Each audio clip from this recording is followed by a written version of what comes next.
right, welcome into the second half draft show, the actual finale of season 3 of the second half draft show. We've actually been doing our live show now for 3 draft cycles. So this is actually the final show culminating the 2025 NFL draft cycle. I'm your host, Juice. I am anticipating Drew joining a little bit later, but the fellas, they are parenting, right? So family comes first, obviously. But I'll take you up to whatever point that is when Drew actually joins here. We're talking the AFC, got 16 teams on deck in terms of the draft recap. Again, to put a bow on the 2025 NFL draft cycle. Good evening, Mr. C. How are you? All right. So hopefully we got some more folks trickling in. I see the numbers ticking up here on all the various platforms. So welcome in everyone to the final show of season 3 of the second half draft show. And again, we'll be turning the page and looking ahead to 2026, probably within the next week or two, as early as next week, but certainly 2 weeks from today. We'll have content focused on 2026. I think, I'll be honest with you, I think summer scouting probably is my favorite. I think it's my favorite time, to be honest with you, right? Really getting familiar with the next crop or potential crop or of draft prospects. And it's kind of eye-opening. It's really eye-opening. It kind of sets the table. It helps pacify you during those long days of summer when there is no football. So looking forward to another summer scouting cycle. And then ultimately, we're going to try to make 2026 our best draft cycle yet. So stay tuned. That's right, Mr. C. We're on to 2026 in just about a week or two here. So we'll put the finishing touches. We'll put the finishing touches on 2025 here tonight. All right. So with that said, I want to jump right in. And we got the Baltimore Ravens first team here. We're going to take a look at the AFC North as we work through each division in the AFC as part of this AFC draft recap for the 2025 NFL draft. And if you're at all familiar with this show, you know that I was a huge fan of the Malachi Starks selection. In fact, that's probably the pick on day one of the 2025 draft that I showed the most emotion to. There were some surprises along the way that kind of got me out of my seat. But just in terms of just what you've come to expect with the Baltimore Ravens, just understanding that it pays to have good football players, not overthinking it in terms of positional value. I had Malachi Starks as maybe a top 5, top 6 prospect in the entire class, right? I know that Nick Amenawari, certainly with a strong 2024 campaign, blew up the combine. I know a lot of folks started to kind of gravitate towards that. But then when you take a look at some of those next-gen stats and you see that, Malachi Starks is literally at the top of all of those, advanced metrics on top of really impressive film over the course of 3 collegiate years. In fact, and I'll put it on the community tab, but I had Starks as pegged as the first safety off the board 3 years ago, right? That first game against Oregon, he made that incredible play, tracking the ball downfield, boxing out the receiver.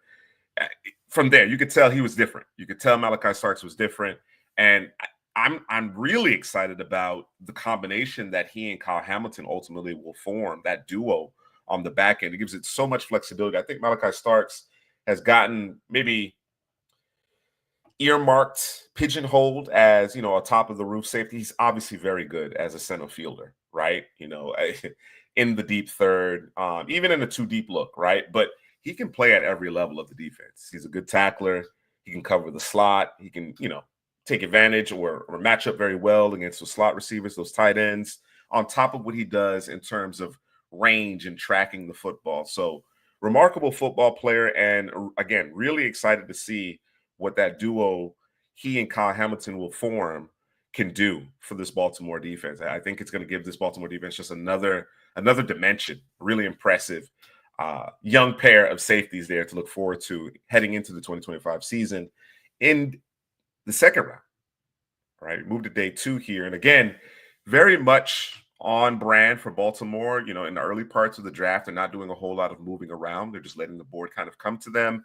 Mike Green has some documented issues off the field. Some teams took him off their boards entirely. The Ravens felt at this point towards the end of the second round that the value was too good, and I tend to agree. Right, I think Mike Green is one of the top top 2 or 3 pass rushers in this particular class, if not, but for the off-field baggage per se, the things that happened that ultimately led him from transferring from Virginia to Marshall. He's a top of the first round pick in all likelihood, right? Huge production this past season, led the country in sacks, goes to Mobile, does a great job there. I think my main question in terms of watching the film, understanding that he obviously was one of the better pass rushers in the country, certainly a position of need for the Ravens. Calvin Oy longer in the tooth. Adafe Owe going into the last year of his deal. You want to make sure that you have those pass rushers kind of to step up in the wings here. The biggest question mark was whether or not he was a good run defender, whether or not he could set a physical edge on a consistent basis, right? Whether or not he had that tenacity, the same tenacity he showed when he dumped Josh Connolly on his head during, that one-on-one rep that got all the attention in Mobile. Would we see that in terms of the run game? And as I dug more and more into his film, and then certainly having an opportunity to watch him live during the practices in Mobile, he checked that box for me. So again, great value here. Hopefully he keeps his nose clean. Hopefully everything works out. I hate to think that what he's been accused of is true. But hopefully, everything works out here for the Ravens. They got an excellent football player at a minimum. 2 great football players here at the top of the draft. That takes us to the third round, and Mr. C. Prasky expressing his displeasure with the pick on Emory Jones. And, the more and more I think about this selection, there certainly were players along the offensive line, whether you're going to play Jones at tackle or guard. I thought there were certainly players that were better prospects. But I do think the Ravens are focused on not only the position flexibility, right? Jones has 36 starts. Started day 1 as a freshman at LSU. That's no small feat, right? For his, I guess, struggles in the 2024 season, it's the arrow was pointing up actually entering the 2024 season. He took a step back, right? We were thinking perhaps bottom of the first, top of the second. He ends up still going day 2 here in this case, but much later than I think what was anticipated entering the 2024 season. As a result, Jones, not necessarily playing at a particularly high level. He falls a bit here. But again, I think the Ravens are looking at it from the perspective of, okay, he has a lot of experience under his belt. He's still a very young player, right? He gives us some positional flexibility.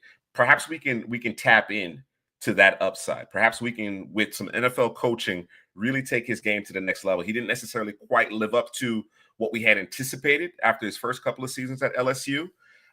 But now that we have him in our organization known for, developing players, that they certainly are known for that. Maybe not at all positions, but certainly they have a good track record of developing their draft prospects. Jones, they can catch lightning in a bottle here with Emory Jones. All right. Hopefully he's not thrust into a starting role as early as this year. But again, he gives them some flexibility and some additional depth here along the offensive line, and hopefully a starter as early as 2026. I agree. I agree, Mr. C. I think he's better suited for the guard position, but he does give you that position flexibility. Again, 36 starts at tackle. He played right tackle exclusively for LSU. They played him at guard. Actually, the incumbent at right guard for LSU, a guy that I love, Miles Frazier, who goes a couple of rounds later to the Lions. I think the Lions got a steal on day 3. They actually kicked him out to tackle in Mobile and moved Emory Jones inside. And I thought Miles Frazier was just simply the better player, regardless of where you lined them up. But again, I think Jones, there is some upside there, and I'm cautiously optimistic about what the Ravens can do with him ultimately. All right, and then of course that takes us to day 3, where it's obviously become the expectation, right? This is where the Ravens do their damage. This is where they do their best work. And Eric DeCosta, he went on record talking about, just the philosophy in terms of, I want to amass as many picks as possible. I want to give myself as many opportunities of finding good football players, guys who can contribute, as I possibly can. You can see 5 selections in the 6th round. And in this draft, in the 2025 draft, I thought there were quality football players well into day 3, as late as the 6th round. And as you can see here, the Ravens certainly felt like there was value there. According to some trade downs, they garnered some additional draft capital. Of course, they have compensatory picks and make full use of that. Make full use of that. So in the fourth, Teddy Buchanan, who was kind of a late riser among the linebackers, at least from my perspective. Others may feel a little bit differently, but I think he comes at pretty good value here early on day 3. Perhaps I don't know that the Ravens are necessarily thrilled with what they saw from Trenton Simpson in year 1 as a starter. I do think Simpson has, another level to get to. I think with some more experience, perhaps he gets there. But I think having Buchanan in the fold, obviously from a depth perspective, special teams, pushing Trenton Simpson makes a ton of sense here. Carson Vincent, very, very intriguing prospect here out of Alabama A&M. He looks the part. Certainly looks the part. Was not overwhelmed in Mobile, held his own. Again, you're talking about Jones, you're talking about Vincent, you're talking about taking multiple, swings at this thing in terms of getting that offensive line situated. I think they have a tentative 5 or so in place right now, but there may be, 1 or 2 of those positions along the offensive line that are up for grabs, and certainly maybe not necessarily in 2025, but 2026. I think the Ravens are thinking, okay, we're going to get at least one of these guys in terms of Jones and Vincent, high upside prospects who, again, they have the physical build. They have good film, although a bit uneven, right? Give them an opportunity to develop and see if they can become players for us. So I like the Vincent pick as well as Buchanan. Bilal Cohen is a player that we didn't discuss a lot throughout this draft cycle. I think I probably am a little bit more familiar with Cohen's game as compared to my cohorts, Headley and Drew. But again, I thought he had solid tape coming out of Western Michigan. Gives you some additional depth, some additional options in the secondary there. We've seen some roster attrition, some guys maybe not necessarily playing up to snuff. Of course, they got Wiggins last year in the first round. You bring in Cohen, I think he's going to have a real opportunity here to compete. He's going to have a real opportunity to compete. The Ravens do a great job of being less concerned about where they select you and more concerned about whether or not you can actually play and contribute at a high level. So I think Cohen will get an opportunity to compete here. We'll see what he does with that. Tyler Luke comes in. He's your kicker now because Justin Tucker having his issues off the field. They've let him go. So Tyler Luke clearly comes in, and he's going to get every opportunity to be the place kicker here for Baltimore. LeJontay Wester, good tape at Colorado. I think this is probably the right part of the draft in which he ultimately went. We'll see if he's one of those, bottom of the depth chart prospects that works his way into a role. Certainly, he'll have to make his bones on special teams to stick. But I think just in terms of upside at this point in the draft, makes a ton of sense. This next pick here in Aeneas Peebles, I really like. I think he went a full 2 rounds later than he probably should. His body type among interior defensive linemen doesn't necessarily jive with an odd man front and what the Ravens typically do.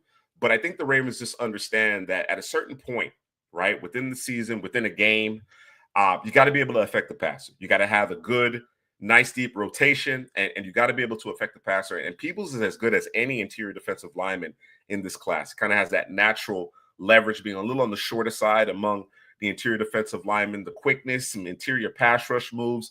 Really like what he can present when you decide to go 4 down or an even man front in terms of getting after the passer. I think first and second down, they probably will move him to a 4-eye, 5-tech type of role, which isn't necessarily where I want him to live. But I think in spots, Peebles can be really effective on top of what you've done in terms of Mike Green and some of the incumbents that you have on the defensive side of the ball in that front 7. So really like the Peebles pick. I thought he came at great value. One of the better picks here for DeCosta and company. Robert Longerbeam, again, there's a little bit of a hype for him. I'll be frank, I'm not as familiar with his game. I didn't watch him as much. I'm very familiar with the name. I've heard the name over and over again. So again, at this point in the draft, you're taking additional cracks at it. You need to add some bodies to the secondary. You had some issues. You mitigated those. You mitigated those by moving Kyle Hamilton into the deeper parts of the field. Now with Starks in the fold, you can get really flexible, and they're interchangeable as far as I'm concerned. So adding Longerbeam, Cone to the mix.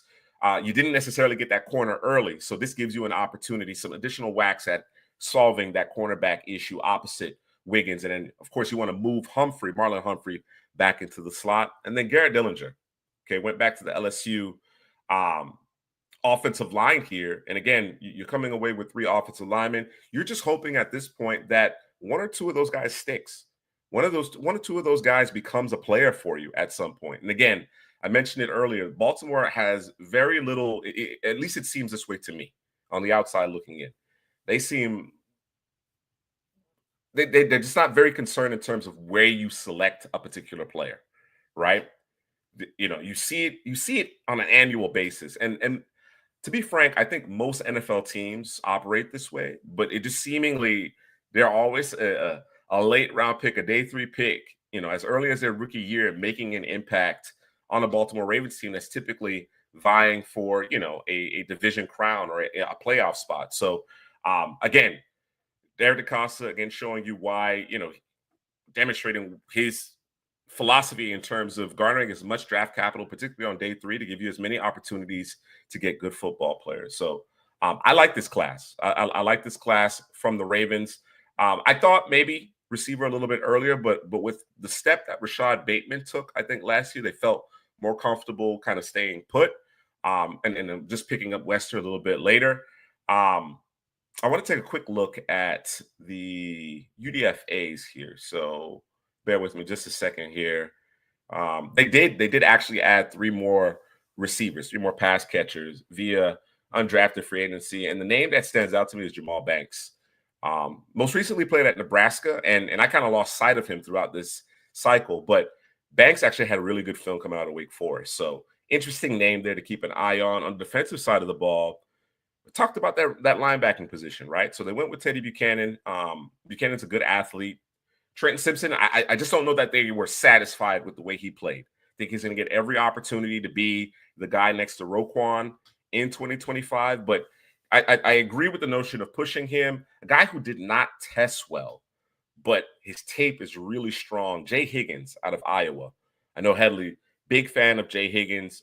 Would have been comfortable taking him on day 3. But as you've seen, all of these NFL teams, they're going to prioritize certain physical traits and attributes, right? It isn't to say that these guys can't play at the NFL level, but generally speaking, when you're making a draft selection in this day and age, teams are expecting guys to check certain boxes in terms of physical traits and thresholds, and Higgins just did not have the athletic testing that would result in a draft selection. So he falls out of the draft, but maybe comes at a value here, considering he does everything well, right? In terms of stopping the run, in terms of playing the passing lanes. I wouldn't say he's phenomenal in terms of man coverage, but he has a good feel of getting in those passing lanes and finding the football. So, and that lost art of being able to stack and shed blocks, I value that quite a bit. Not very many players these days understand how to do that at the second level. So I actually like that free agent pickup quite a bit. And then Keandre Jackson's another player. Going back to the safety position here, they added actually a trio of safeties via undrafted free agency. Keandre Jackson at Illinois State, again, not familiar with him prior to Mobile, but he actually acquitted himself really well. So another name to kind of just keep your eye on, see if he can force his way onto that 53-man roster, right? Obviously, special teams will be a big deal, but the kind of flexibility and dynamic nature of the Baltimore Ravens defense as they kind of try to mix and match and try to get their best 11 on the field based on down, distance, situation. Jackson could figure into that. So long shots, obviously, as undrafted free agents, but intriguing prospect for sure. All right. So that is the Baltimore Ravens. We're going to stay here in the AFC North, and we're going to talk about the Cleveland Browns a bit here. And I really hope Drew can join me here because I want to get his thoughts on it. In fact, let's skip the Bengals and the Browns because I really do want to get Drew's opinion on that. I want to go to the Steelers. Let's go to the Steelers. Let's go to Pittsburgh here and evaluate ultimately what the silver and black, yellow and black, I should say, managed to do here in the 2025 NFL Draft. All right. And with the 21st overall pick, again, we thought perhaps this was a spot for a quarterback. They decided against that, and they get Derek Harmon, whom I'm a big fan of Derek Harmon's game, man. Like, I don't think I gave Derek Harmon enough love throughout the process. That isn't to say that I did not big him up, did not, laud praise, but considering what the Steelers needed to do in terms of getting younger, getting more effective on the defensive side of the ball, because they just weren't the same team defensively that we have anticipated over the years, right? Or seen over the years. And as they get a little bit longer in the tooth along the defensive front, I think Derek Harmon comes in and he can do a myriad of things. Of course, you'd love to have him play that 3 tech, but he can do the 2 eye thing. He can 4 eye. He could be a 5 tech. He could be the Cam Hayward replacement ultimately with Keanu Benton, another really good, talented young player there at the nose. Harmon gives you a lot of flexibility, and I think in terms of just being effective against both the run and the pass, and among the best, if not the best, interior pass rusher in this class. I think it gets lost in translation at times. We get so laser focused on the guys who can bend the edge rushers, the guys that are in that motorcycle stance, 2-point stance, affecting the passers. But it's the rush from the interior that does the most damage to opposing offenses. In fact, whether it be on the ground or through the air or defending the air, it's the interior of the defensive line that really wrecks everything. That quick penetration that Harmon is able to create, the hand usage, the leverage that he plays with, again, just the consistency in terms of his pass rush. Really like this player a lot, and just what the doctor ordered for the Steelers. This is where the Shador slide paints. Yes, it does. Yes, it does. Right? I mean, it was obviously a long shot that Shador would go top 5 as things became more and more clear heading into the draft. But we did think it was a reasonable thought here that Shador, considering I guess the relationship with Tomlin, that he could land here in Pittsburgh. But ultimately, they went in a different direction. And again, it's hard to argue with Harmon. It really is hard to argue with the player that Derek Harmon is and what he can do for the Steelers defense. All right.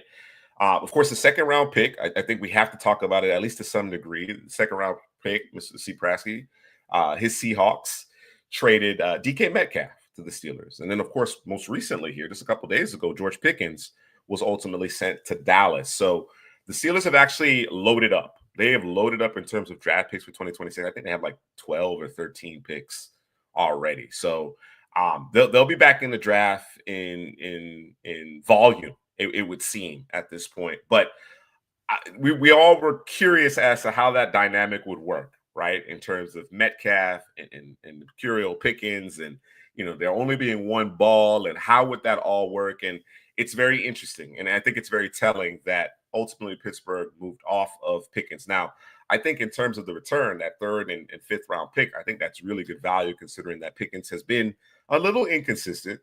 Not for lack of talent, but inconsistent. I think some of that is on him. I think some of that is on quarterback play. But I thought that was really good return, particularly considering that he was going into the last year of his rookie deal, right? So from Dallas's perspective, there was a significant need opposite of CeeDee Lamb.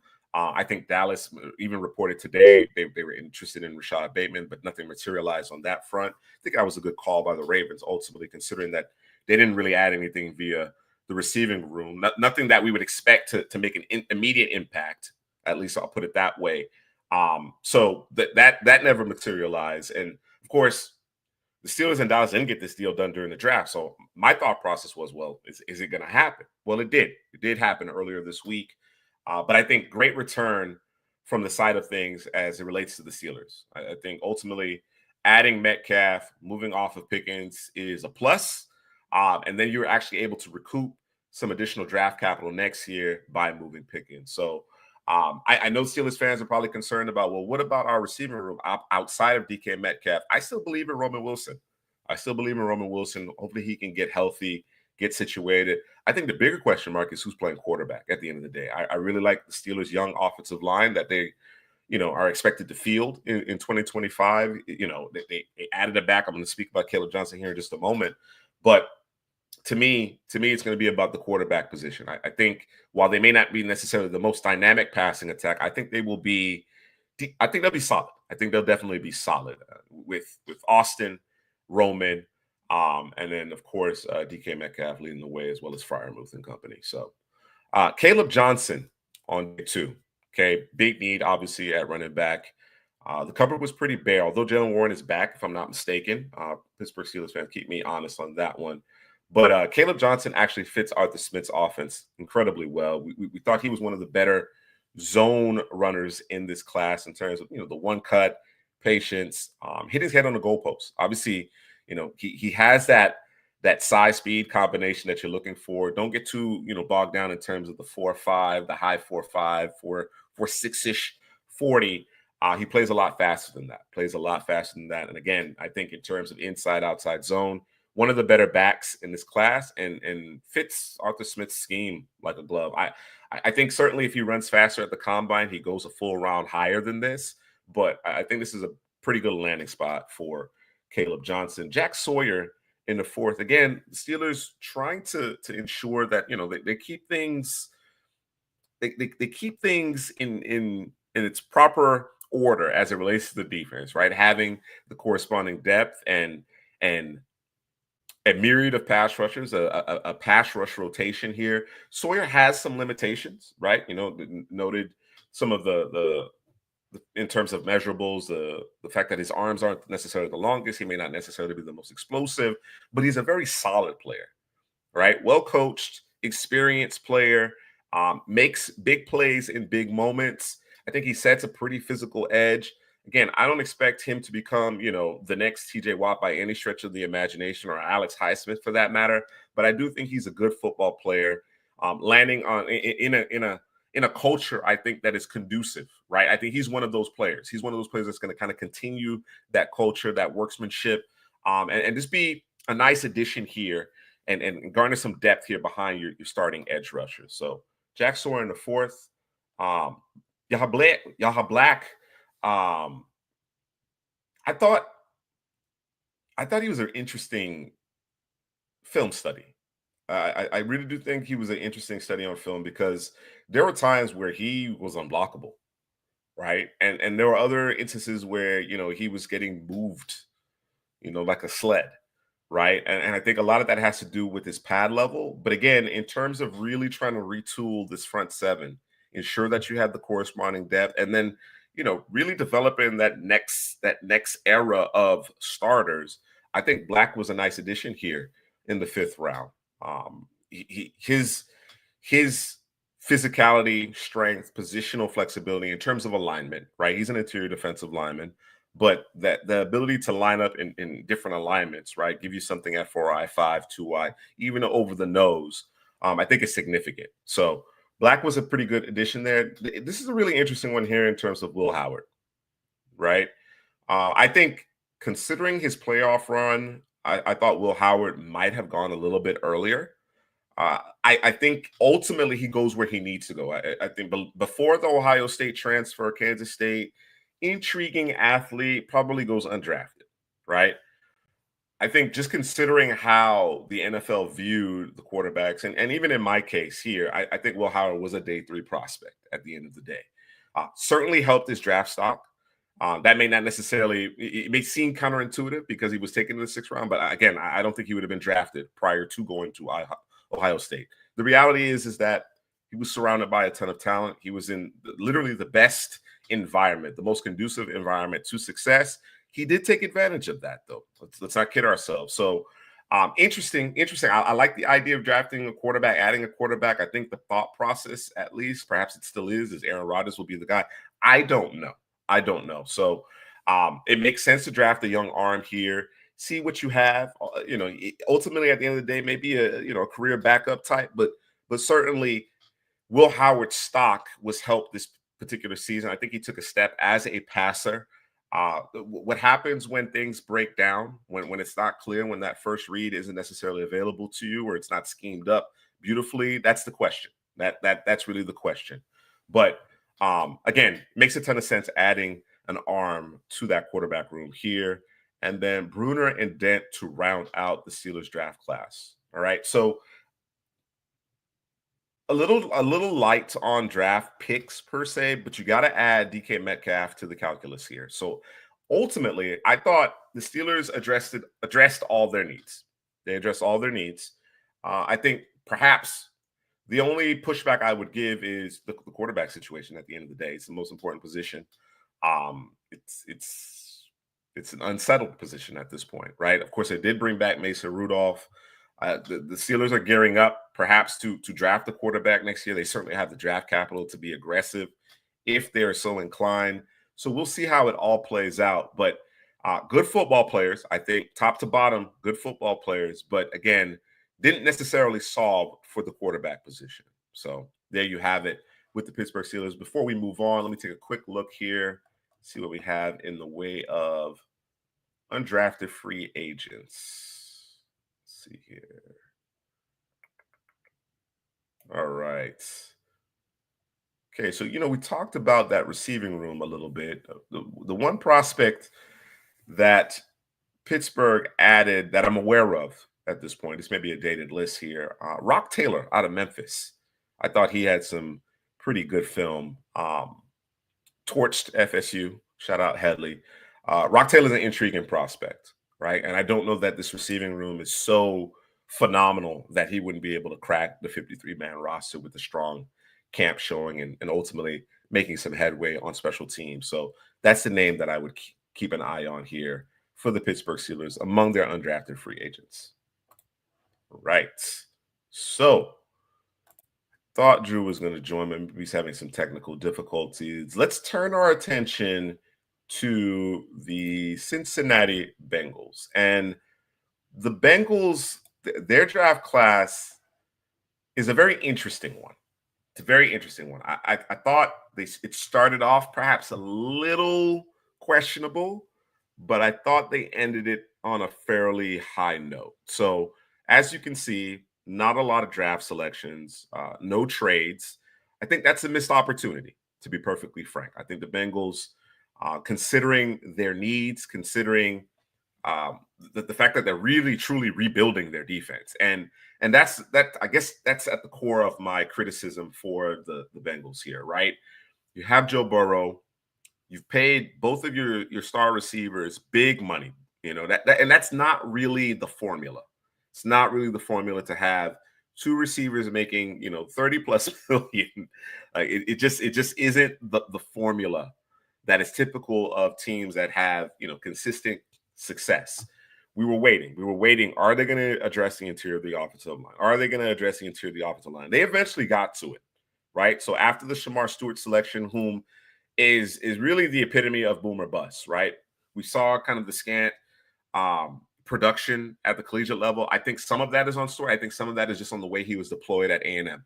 None of those prospects that have come through A&M, whether it be Scorton, Walter Nolan, ultimately ended up at Ole Miss to finish his career, had as much production as you would anticipate because of how A&M ultimately deployed their defense. I think Stewart has all of the things that you can't teach as it relates to the physical parts of the game. All right. Although I think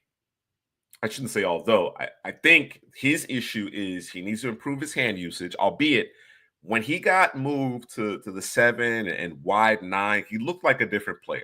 That's not what A&M asked of him. He goes to Mobile. He's allowed to be a true edge rusher, and he starts turning heads. All right.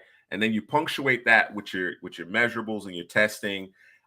There's a ton of talent here. There's a ton of untapped talent here. So the hope here obviously is we got a high-end athlete with a lot of talent that's kind of oozing talent, right? He's in that mold of a traditional 4-3 edge with the physical makeup to stand up, put his hand on the ground, do it all. The question I had here was, okay, yeah, you certainly can improve along the defensive line. And if you're moving Trey Hendrickson, it makes all the more sense. But Hendrickson is still on the roster. So I wonder, would it have made more sense going in a different direction? Because I think literally the Bills could have addressed the interior of the offensive line in the first round or any level of their defense. You still got Miles Murphy out there, as I mentioned. Hendrickson's in the fold.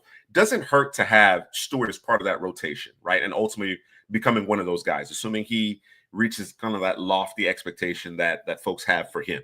Wouldn't surprise me, and certainly isn't outside of the realm of expectation. But I think you're so close from an offensive perspective. I thought the Bengals could have made better use of this pick from a value perspective and what I would expect from an immediate contribution perspective, right?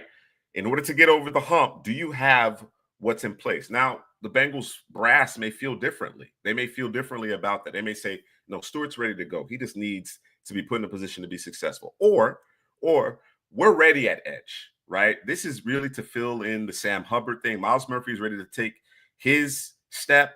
Hendrickson is still in tow. He's still in the fold.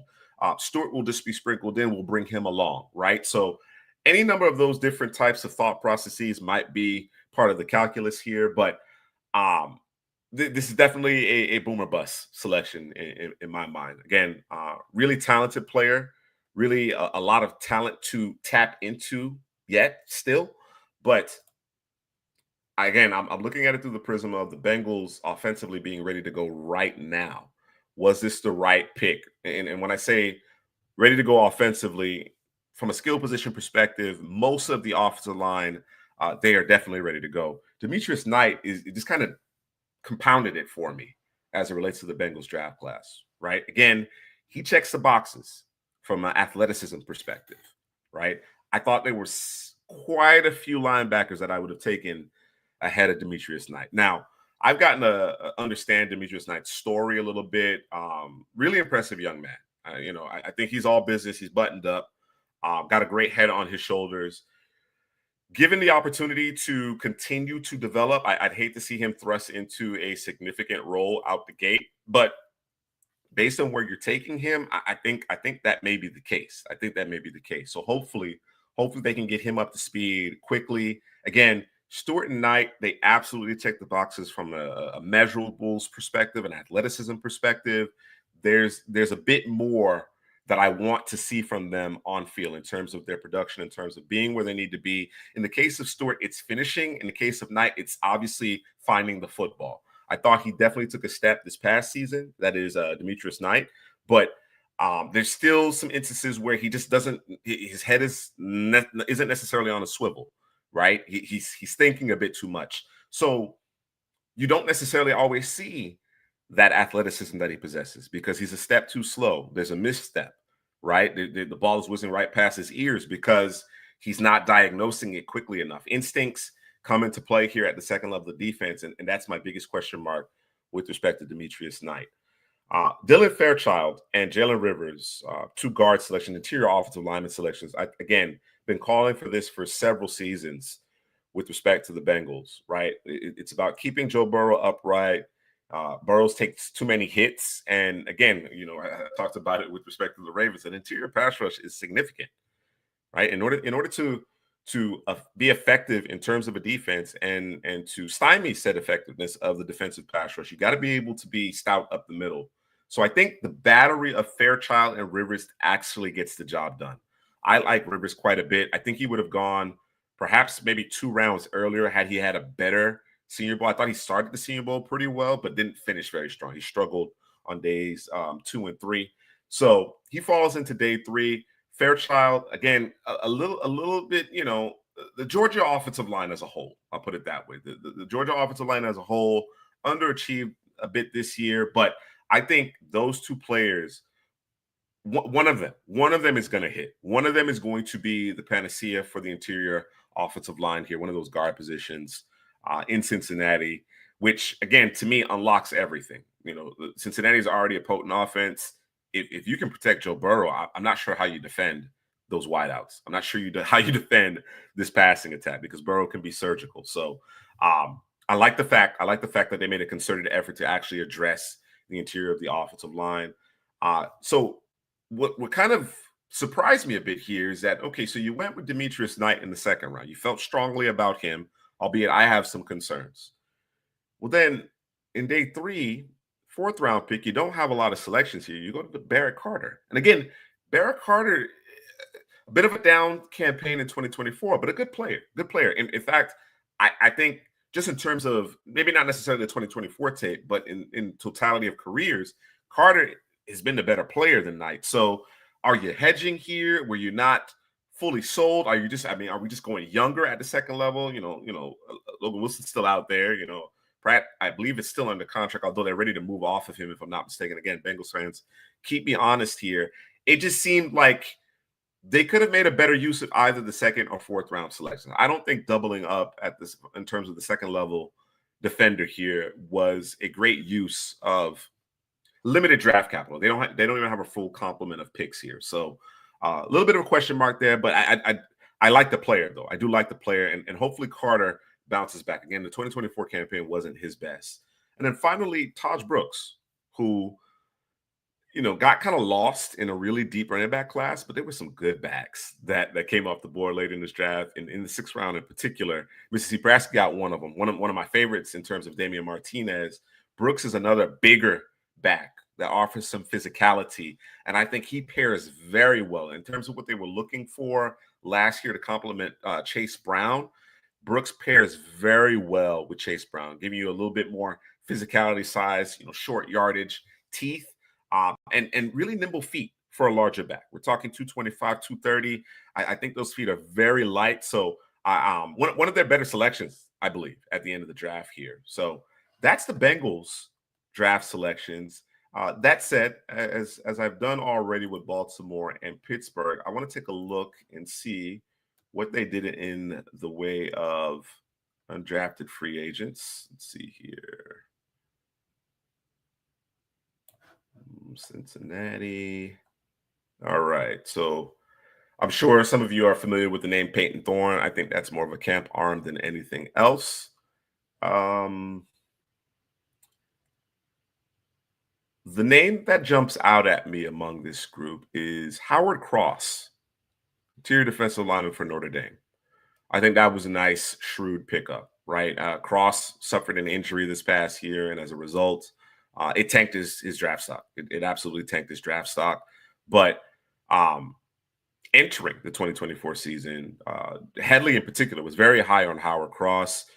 Cross is kind of what the doctor orders in terms of, again, outfitting this defensive line and having a quality rotation, whether it be at edge or the interior. In this case, it's the interior defensive line. You drop Howard Cross into an even man where you can use some of his quickness, quick twitch, 3 technique, get after the passer, very smart, intelligent football player as well. That would be the name I would expect of this undrafted free agent group for Cincinnati to ultimately make the roster. So nice pickup there. Nice shrewd pickup there. And there you have it. CPGM Drew has entered the chat. I found the Altoids. Well, you know how that goes. Was it gonna get off the Altoids, huh? Nah. Oh, you gotta wear that. You gotta wear that. So Drew, we've been through Baltimore, we've been through Pittsburgh. I just talked about Cincinnati. Before we move on, any thoughts on this Bengals class? Happening, DP. Well, I know what's going on, DP. What's going on with C? I know Shamar Stewart currently is not in. What is it? Rookie mini camp, whatever it's called. Yeah, get the money right. Yeah. Understand it. Our thoughts were they should have went offensive line early, specifically speaking, interior, the offensive line, and then we don't mind Shamar Stewart, but I think they should have went offensive line there, and then Demetrius Knight. We weren't big on him. That one, I think. More so that than one, I was just more so than anything else. I'm with you. That's the one. That's the one where I'm like, okay, I don't know what's going on here. I'm not. We were never high on him, like I said, but I think they did a good cleanup job. You know what I mean? But so I got a question though. Just looking at it here, okay. Mm-hmm. You went Demetrius Knight, but then you went Barrett Carter. So you missed wow. you missed my diatribe on that, right? Like, okay, right. All right. So we decided we had to have Demetrius Knight. We had to have him. Okay. So why use a 4th round selection on Barrett Carter? Like I agreed with your initial point in terms of, it was kind of questionable through the first couple of days, and I thought they kind of cleaned it up. But then when I'm looking at it, it's like, why double up in terms of off-ball linebacker, right? If you're going to show that kind of conviction with respect to Demetrius Knight, you got to have him, right? He checks the boxes. You got to have him.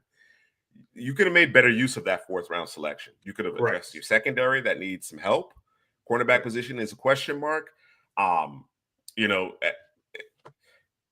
you could have added another player to that down line. Again, I like the Howard Cross signing via undrafted free agency. I like that too, yeah. But there was still very good football players available, and that isn't to take anything away from Barrett Carter. I know he's coming off a little bit of a down year, but it just seemed odd to double up there, especially when you didn't have a full complement of picks. You didn't trade down, you didn't maximize value in any particular way.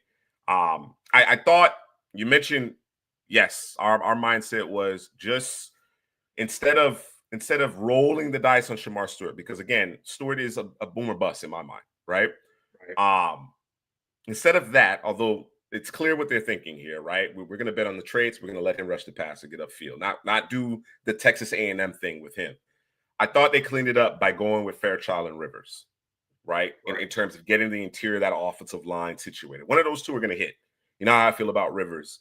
The Georgia offensive line, again, as I mentioned, struggled a little bit, but big things expected of Fairchild as well. So I think between those two players, they may have solidified that interior of the offensive line. But yeah, I question not just the night selection, but then following that up a couple of rounds later with Barrett Carter. That just seemed like a poor use of the draft capital in my mind. Unless you expect those two to be your starting backers in 2026. Are those your guys in 2026, right? DP saying they might trade Pratt. I mean, if that's the case, I understand it. Just it doesn't look good right now because of what's on the roster and how we feel about Demetrius Knight. So, and what they should have gone, But Miles Frazier was there, Mrs. C. Miles Frazier was there. They could have had Miles Frazier. He was there for a lot of teams. Bro. Where did he go? He went was it the Lions? The Lions got him. Mm-hmm. Yeah. Mm-hmm. You know, DP, I've heard this about Pratt as well. And again, I'm okay with it, right? Yeah. If you felt like Knight was your guy, okay. But then we doubling up when you don't have a full complement of picks. I just think at that position too. At that position, I'm just not certain about that. But again, if you're telling me that okay, Pratt's going to get traded, and then a year from now, you know, Logan Wilson will be out of there too, and we're looking at Knight and Carter potentially as my starters. Okay, maybe then. But yeah, I guess whichever one is going to ultimately win out. I don't even think it made any sense to take Demetrius Knight there in the first place. I think that's what really starts this whole thing off.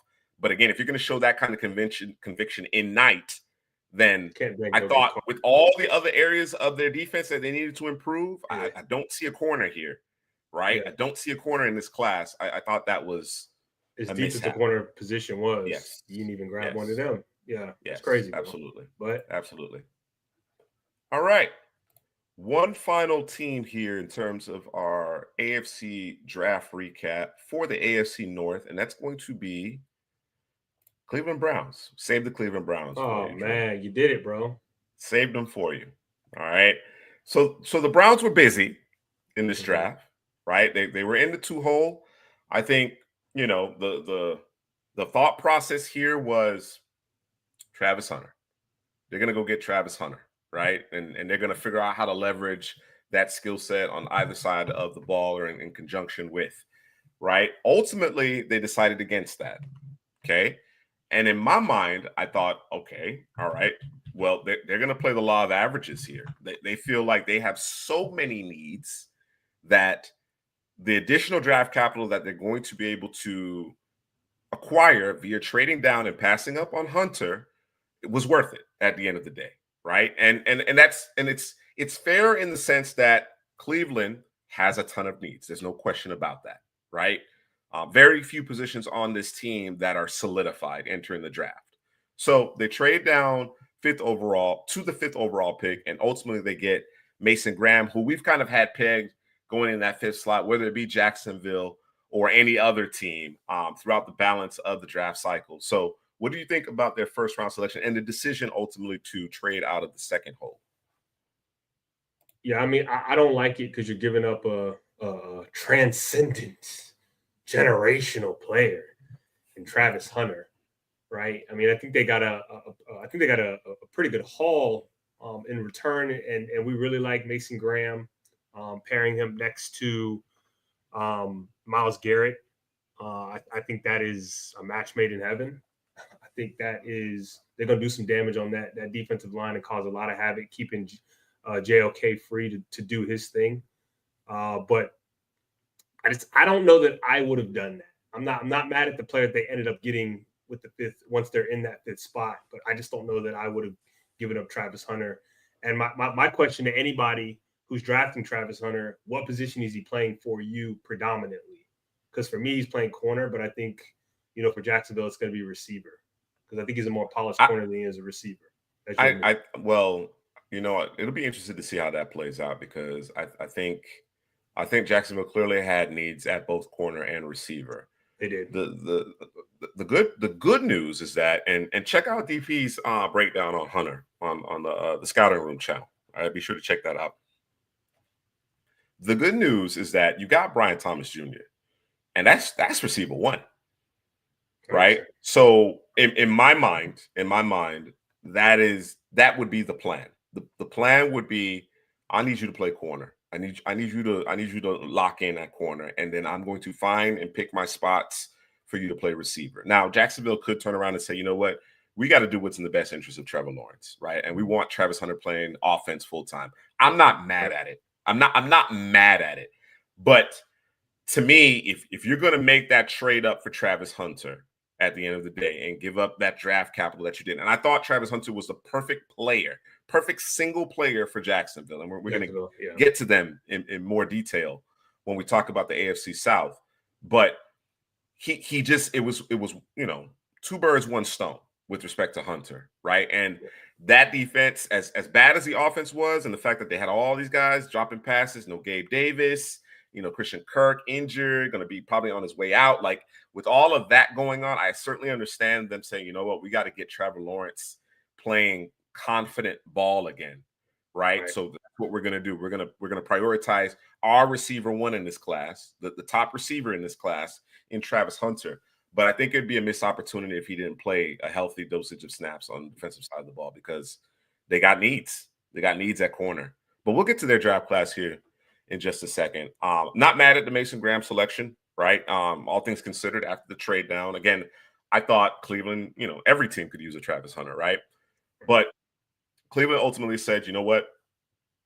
We're going to maximize the value in this trade. We're still going to get a very good football player in Mason Graham. We're going to build it front to back, give Myles Garrett some help up front, add some draft capital. And then I thought to myself, okay, well, now maybe you do go quarterback with that additional draft capital. Maybe you just didn't like it at 2. You have Mason Graham in tow. Now, early day 2, I can get my guy, seeing how this draft is kind of playing out. Cam Ward goes first overall, and another quarterback isn't selected until towards the end of the first round. The Giants trading back into the first round, which the Browns could have very well done in their own right. They decided not to. But they go with Dart. So I'm thinking to myself, okay, I've heard that there's a loose connection with respect to Shador and Cleveland. Maybe they go with Shador. Well, with the first selection in the second round, they go Carson Schlesinger. And again, I don't dislike the player, but I have questions. I have questions about it, right? And my primary question is, Schlesinger, while he may look the part of a Mike, he does not play like a Mike. He does not play like a middle linebacker in my mind. Not with the violence and the physicality that I would expect, right? He moves incredibly well.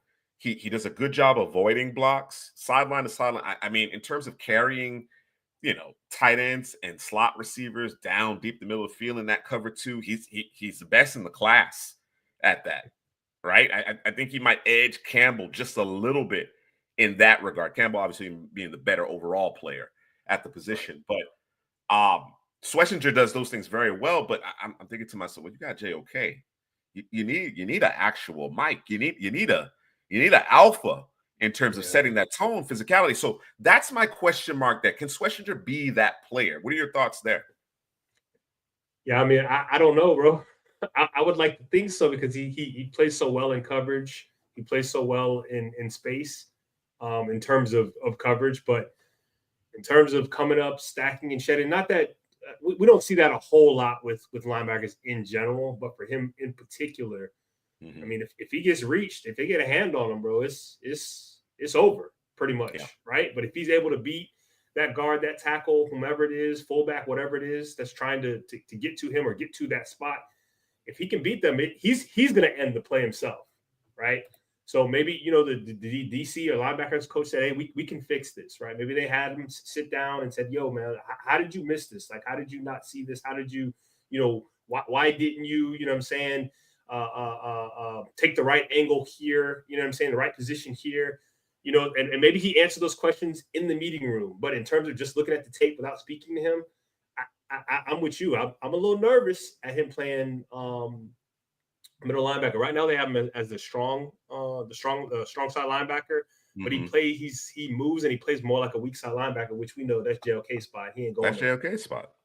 Yeah, so it'll be interesting to see how they deploy those guys, because I'm anticipating a lot of. Well, I can't even go that far. I don't know that you want Denzel Ward just sitting in cover 2, right? You probably want him traveling, manning up, you know what I'm saying? So I'm not sure what to make of what the Browns are going to do defensively. Of course, when you think about drafting players, you think about putting them in position to be successful. And I think in a cover 2 scheme as a weak side linebacker, I think Schlesinger would be phenomenal, right? I think he does some of the things that you need that Mike to do in a cover 2 scheme at a high level. But just in terms of taking on interior offensive linemen and stacking and shedding and things, he just doesn't do that well. And like you said, most linebackers these days don't, but it's going to become a prerequisite again. It's as teams. I mean, you saw a couple front office personnel said we bring in the fullback back.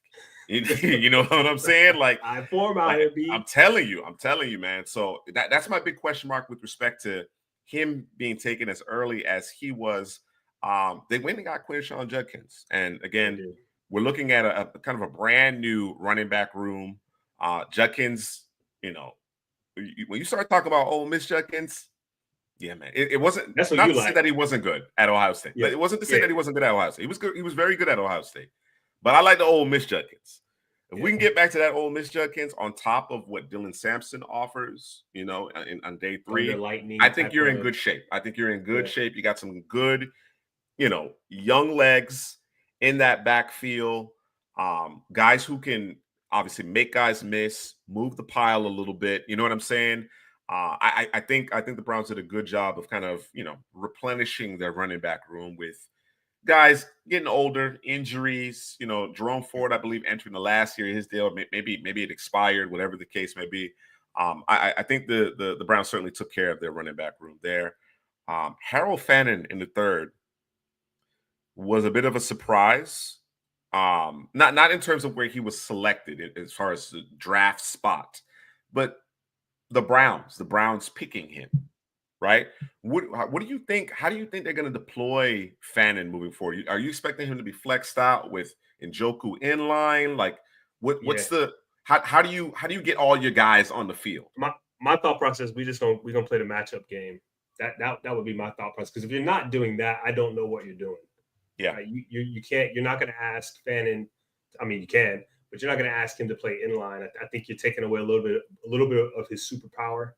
But again, if you're looking for matchups, line them up outside, see what you get. Are they going to send a linebacker out there to cover him? They're going to send a safety, a corner. What does that look like? And then what does that look like for everybody else? You know what I'm saying? Your Jerry Jeudy's, your Deontay Johnson, your Cedric Tillman. So I think he might be a moving piece within that offense, man, to free up other folks. You know what I'm saying? Yeah. So maybe that's how they see it, because in line. That's I just don't. It's not the way you want to deploy him, right? Right. I don't think he gets enough. I think he takes too much flack. Let me put it that way. I think he takes too much flack for his inability as an inline blocker. I think he competes. I think he competes, but it's not his forte. I'm kind of anticipating an H-back type of role, right? I'm okay with that. Njoku's your top tight end. Fannin becomes, the kind of the moving piece, red zone threat, whatever the case may be. Mm-hmm. I just think he's too good from a receiving perspective not to have a good role for him. So I hope this team has an understanding of how they want to deploy him. Give him an opportunity to flex out, right? Be your third receiver in certain formations, right? You can go 12 personnel with Njoku and Fannin. That's going to create consternation for a defense matching up with those guys, right? on top of Judy and Tillman on the outside, or Deontay Johnson. Like, so make sure you have a role, especially if you're going to take him here at the top of the third round, right? I'm expecting him to have a fairly significant role. And, depending on the offense, that H-back kind of move tight end, White, is a significant position on the offense. The pick that actually created a little bit more intrigue in the third round was I tried to keep it light, but yes, chaos. Dylan Gabriel. So obviously we're seeing quarterbacks come off the board and still no Shador. And there was one point I'll admit, there was one point I was like, Gabriel might be a little player. He might be a little player. And then the season continued to progress. I'm like, and then I watched him in Mobile. I was like, okay, I'm out. That did it, bro. That did it for the box for you, bro. Yeah, that did it for me. Because again, I'm not expecting any quarterback to light the world on fire, right? I'm not expecting any quarterback to light the world on fire. But I just in a few practices and in the game, whatever the case may be. But I came away feeling like, okay, you don't have the requisite tools. Right, you're a very experienced quarterback. You're a very good college quarterback, and a lot of success. Played a lot of football. I thought maybe that accuracy, that processing, anticipation would play a little bit better, but I just didn't see it as the season progressed. I just didn't see him making the types of throws. Not from a I got a cannon perspective, but from a I understand that I do have limitations, so I have to play a particular type of way. Right, to be successful. I just didn't see that often enough, right? So ultimately, I decided, what, no, thank you. But Stefanski actually likes Gabriel quite a bit, hence the selection here in the third round. And of course, again, when that pick was made, live, we're covering the draft. We're all like, okay, I guess, right? We don't like it. We don't like it. Not with Sanders on the board, right? I mentioned Dylan Sampson, so the fifth round comes around. Right, Philly's about to pick. I think it might have been Tennessee or some other team was picking right ahead of Philly. We were hearing some murmurs about Philly basically saying, you know what, why don't we add Shador? Right, we got our guy, but at this point we're picking a backup, right? At which point we kind of thought, okay, there may have been a call from ownership to the front office. Right, to the GM, to the head coach, go get Shador. And I think, honestly, I know someone took a still photo of the war room. The room, war room when the pick was made. And Andrew Berry was didn't see a whole lot of excitement, right, between Berry and Stefanski. And that kind of solidified it in terms of, I think that might have been a call from the ownership, because the ownership does have a relationship with the Sanders family, right? Mm-hmm. I think he's going to beat out Gabriel. I think Flacco's going to start the season. And then, of course, inevitably, there'll be that rough patch, right? Because Flacco's one of those guys that, streaky. Flacco is the epitome of streakiness, right? You'll hit a rough patch. You'll get to the point, maybe Kenny Pickett gets a chance. I don't expect Gabriel to beat out Shador at all, bro. I think Shador is far and away a better prospect, right? Despite some of his issues, some of his flaws, right? I think Shador is far and away better prospect, and I think ultimately it's going to be too much to deny at the end of the day. Yeah. So with Gabriel, for me, I think he's a point guard, bro. But I think he's a point guard that has to be in rhythm. Right, give me that 3-yard bubble screen, give me that slant, and then I can kind of get going, right? But as soon as he kind of stumbles and fumbles, there's a possibility that he might, like you said, he doesn't know his limitations. So I'm going to do some things I shouldn't be doing. I'm going to hold on to the ball a little bit longer than I should. I know exactly what you mean. I know exactly what you mean. It kind of snowballs. But that team was so good that we can live with the snowball, because we'll just, this drive, was a disaster. We'll reset, go back to the next drive, and then he might hit a thing, and then they take off. Right? Yeah. But I don't know that you're going to be able to get away with that in the league. Like I think he's in the offense that will help him, So, like you said, I don't think he's going to beat out Shedeur. So I don't think we got to worry about any of that. Yeah. I don't see it, bro. And I understand what the owner was trying to do. I completely understand it. But you drafted a guy in the third round that's your guy now. We good. That's who we rolling with. This is the future. And then 2 rounds later, you go get the guy everybody's been talking about since day one. You know what I'm saying? At one point during the college football season, he was quarterback 1. You know what I'm saying?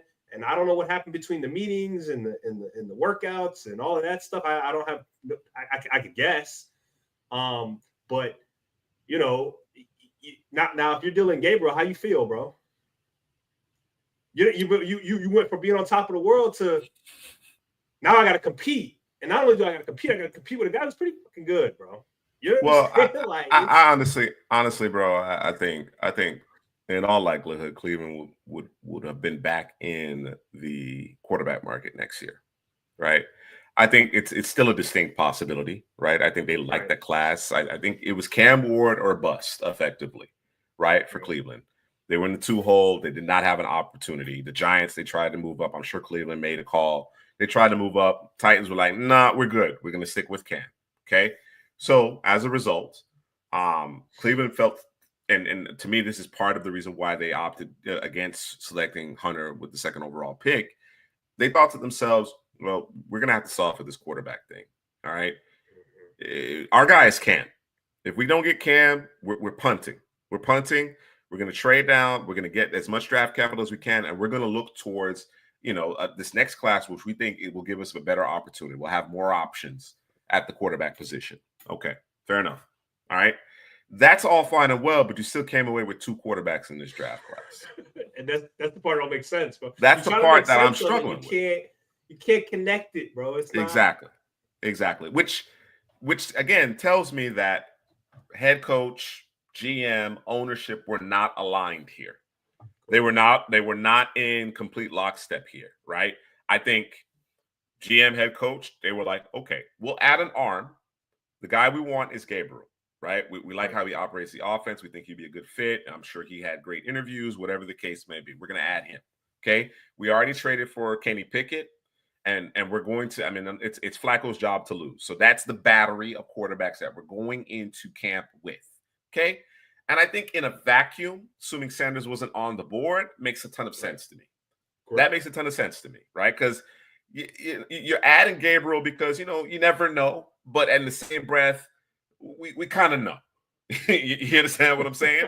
Right. But then again, because, again, head coach, GM, ownership, not all aligned. That Trinity isn't all on the same page.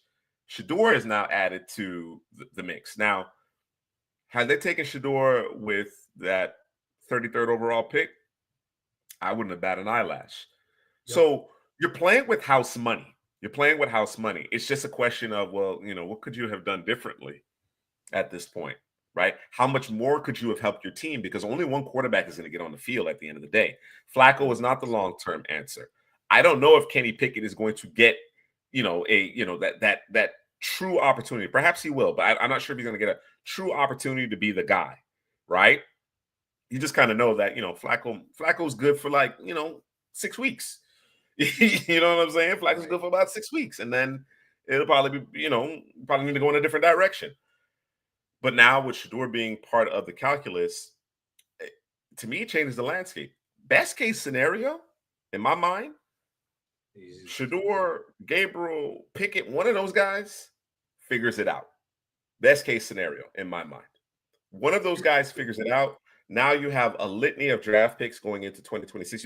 You are armed to the teeth with draft capital going into 2026, and you can continue to add good football players to this roster. But it'll be interesting to see. I think Shedeur will outshine Gabriel during minicamp. And then to me, it's a question of how many opportunities that he actually get in training camp, right? Because at that point, you're trying to get ready for the season to a certain degree. And this is the part that I don't like, bro. Because of all the positions that you could get reps for, quarterback's the one where you can't just he get half. Like we can't do that. We gotta, like you said, get ready for the season. So you got 2 quarterbacks We talking about Flacco probably being the guy who's going to start, the season. You drafted 2 running backs. You play those 2 guys at the same time. You got Jerome Ford. You know what I'm saying? Like I'm thinking of worst case scenario, and then you drafted Fannin, which we hope and pray that you put him in a position to succeed and not do the inline thing. Or just be one of those situations where you have a collection of tight ends, but you never actually use them. You know what I'm saying? Like there's a lot of that happens in the NFL, right? Yeah. Because not every coach, very few of them understand how to leverage all of their personnel. They have certain personnel groupings, and Njoku is our first option at tight end. He's the guy. So you never really get, Harrison Bryant in the mix, in the fold. You know what I'm saying? It never happens. Now Bryant, had something to do with that as well. He didn't play as well as we thought he might have been able to play. But the reality is that a lot of these teams, they don't have a plan to be able to leverage all of the talent that they've amassed, right? So that's the hope. That's the hope that isn't the case. You know what I'm saying? And like I said, as it relates to the quarterback position, which is wholly separate from tight end or running back or anything like that, there's only one of those guys on the field at a time. It's only one football. You know what I'm saying? The good news is that Flacco don't need a whole lot of work, right? He don't need a whole lot of work. But in the same breath, you're trying to win games. Yeah. You're trying to win games. So you want him to be in sync with the receivers. You want him to have that familiarity. You want him to, you know what I'm saying? So so again, it's just part of the problem is that you didn't have that synergy among the decision makers, right? Because to me, if you add one of these 2 quarterbacks, cool. Right? Again, you take Dylan Gabriel instead of Shador. I'm like, what are you doing? But you've made your decision already. We're getting our quarterback next year. Yeah. Right? That makes sense. Now, unless they have the mindset that, look, Shador is not going to actually get a legitimate opportunity here. We're going to get our quarterback next year. Who knows? Who knows at this point? But then again, we wasted a 5th round. Exactly. You know what I'm saying? Exactly. At the end of the day. Best case scenario, like I said, best case scenario, one of those 3, Pickett, Gabriel, Shador, is your guy in 2026. Yeah. That's the best case scenario. And by that I mean has demonstrated that they are a guy. You know what I'm saying? Not just because we're just rolling them out there, but they actually have earned that spot. So, all right, that is the AFC North. Let's go to the South. Let's go to the South here. So who's our first South team? Is that Houston?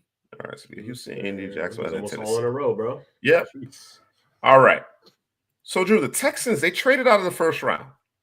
I think the thought process here was they were going to go with a receiver, right? The Stephon Diggs experiment didn't necessarily work out. Tank Dell, very severe injury. It's just Nico Collins or bust, effectively, right? So they thought that, one of these receivers will fall to us. On Ibuka, a Golden. Unfortunately, that wasn't the case. The Bucs didn't let Ibuka fall any further, and the Packers broke tendency, had not taken a receiver in the first round in 2 decades, right? They drafted Golden. Texans said, okay, we're out. We're going to trade out of the first round, add some additional draft capital. And then very early on day 2, they take Jaden Higgins out of Iowa State, right? When you talk about size, production, good speed, good track speed, locates the football, like very good player, polished receiver. I think you're not going to have a whole lot of a ramp up to be ready to go here.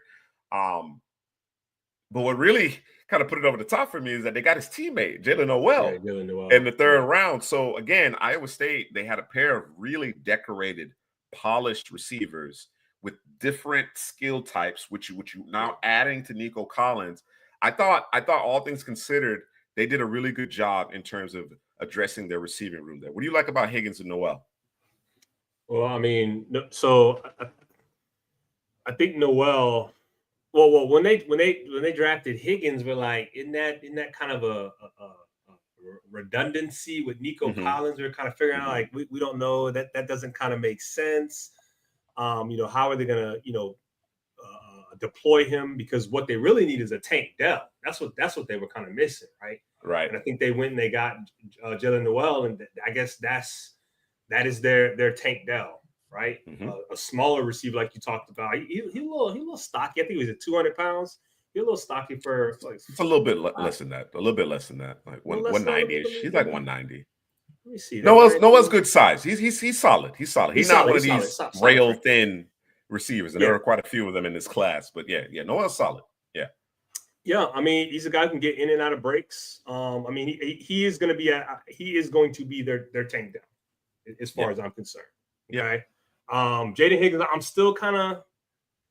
I still want to understand how they see him, because I'm fine with it. I'm fine with the Higgins pick because of Noel. Because of Noel. Okay. I'm fine with it. I'm fine with it. Right. You got two skyscrapers on the boundary, and then Noel. And then all of them can get vertical. All of them are capable of getting vertical as well. So yeah, I'm fine with it from that perspective. But again, when they were making the pick, I was like, yeah, this seemed like a little redundant. Good pick, good player, but seemed a little redundant at the time. But with Noel in the mix, I'm good with it. Yeah.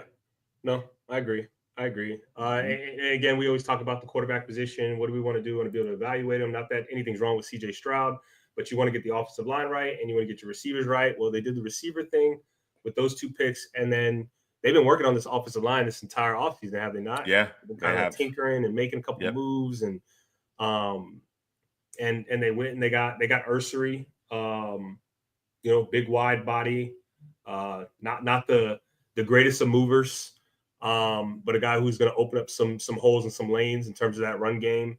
What kind of scheme do they run? Because I don't know. I can't see it here. What I'm looking at. I think it's his own scheme. It's his own scheme. Mm-hmm. Okay, I guess we'll see how that works out. I don't know if I'm.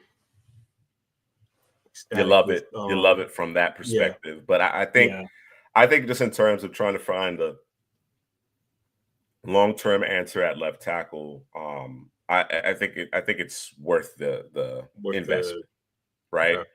Because of that frame, because of that strength that he possesses in terms of his grip strength, has a good anchor. It's the movement skills that are the biggest question mark. But the Texans, as you mentioned, they made it a concerted effort to bring in certain players to fit what they want to do on the offense side of the ball. So in my mind, at least in my mind, my thought process here, by selecting Ursary, they believe that he can fit into the scheme that they're ultimately trying to deploy, right? We saw Tunsil's play drop. We saw the Texans struggled in terms of protecting CJ Stroud. So between free agency, and this Ursary pick, I think they feel pretty good about, because they could have gone, they could have drafted the tackle, right? They could have been aggressive and got the guard, whatever the case might be. I think they felt, comfortable with Ursary here in the second round, considering the fact that they traded out of the first and then took a receiver with their first selection in the draft. So, I'm going to give the Texans a little, I'm going to give them the benefit of the doubt, right? I think what D'Amico and company have managed to do here in relatively short order and showing that kind of conviction to go get Stroud and Will Anderson and what they've done via free agency, I'm willing to give them the benefit of the doubt here with those early selections. And then Jalen Smith, intriguing cornerback. Again, I don't know. I think there's probably a couple defensive backs that I like a little bit more than him, but I'm not mad at it.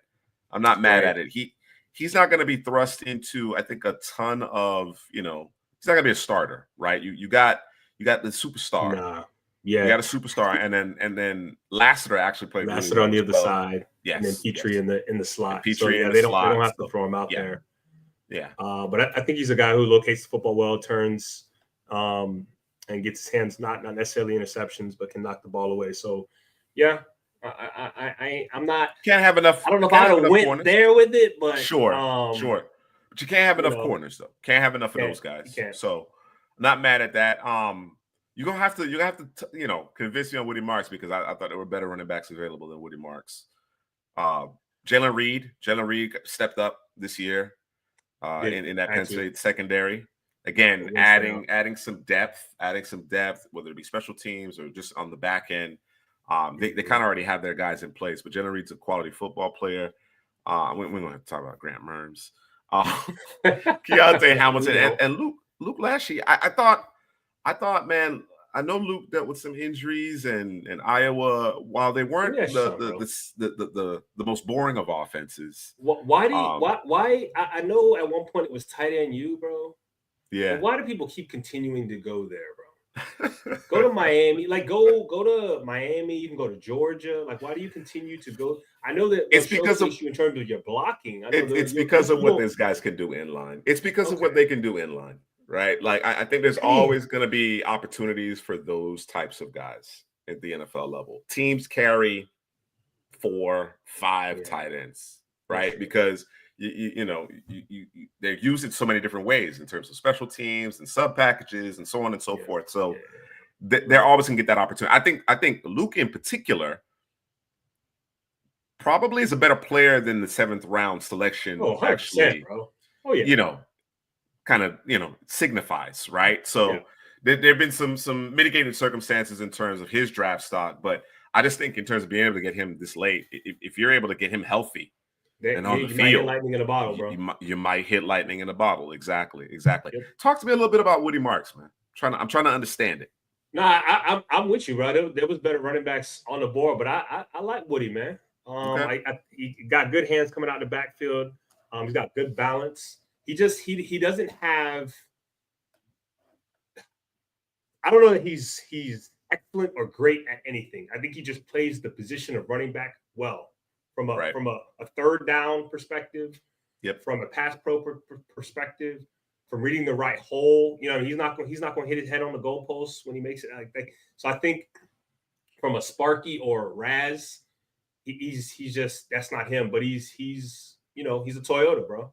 You know what I'm saying? He does his job well. He does what he's supposed to do. He's reliable. He's responsible. Mm-hmm. And his best might be out the backfield, catching the ball out the backfield, making moves. Sure. Outside of that, hey man, that might have been what gave him the edge. There were a few running backs selected in that 4th round. I was like, huh?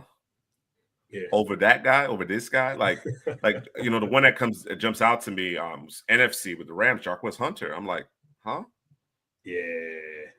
Really?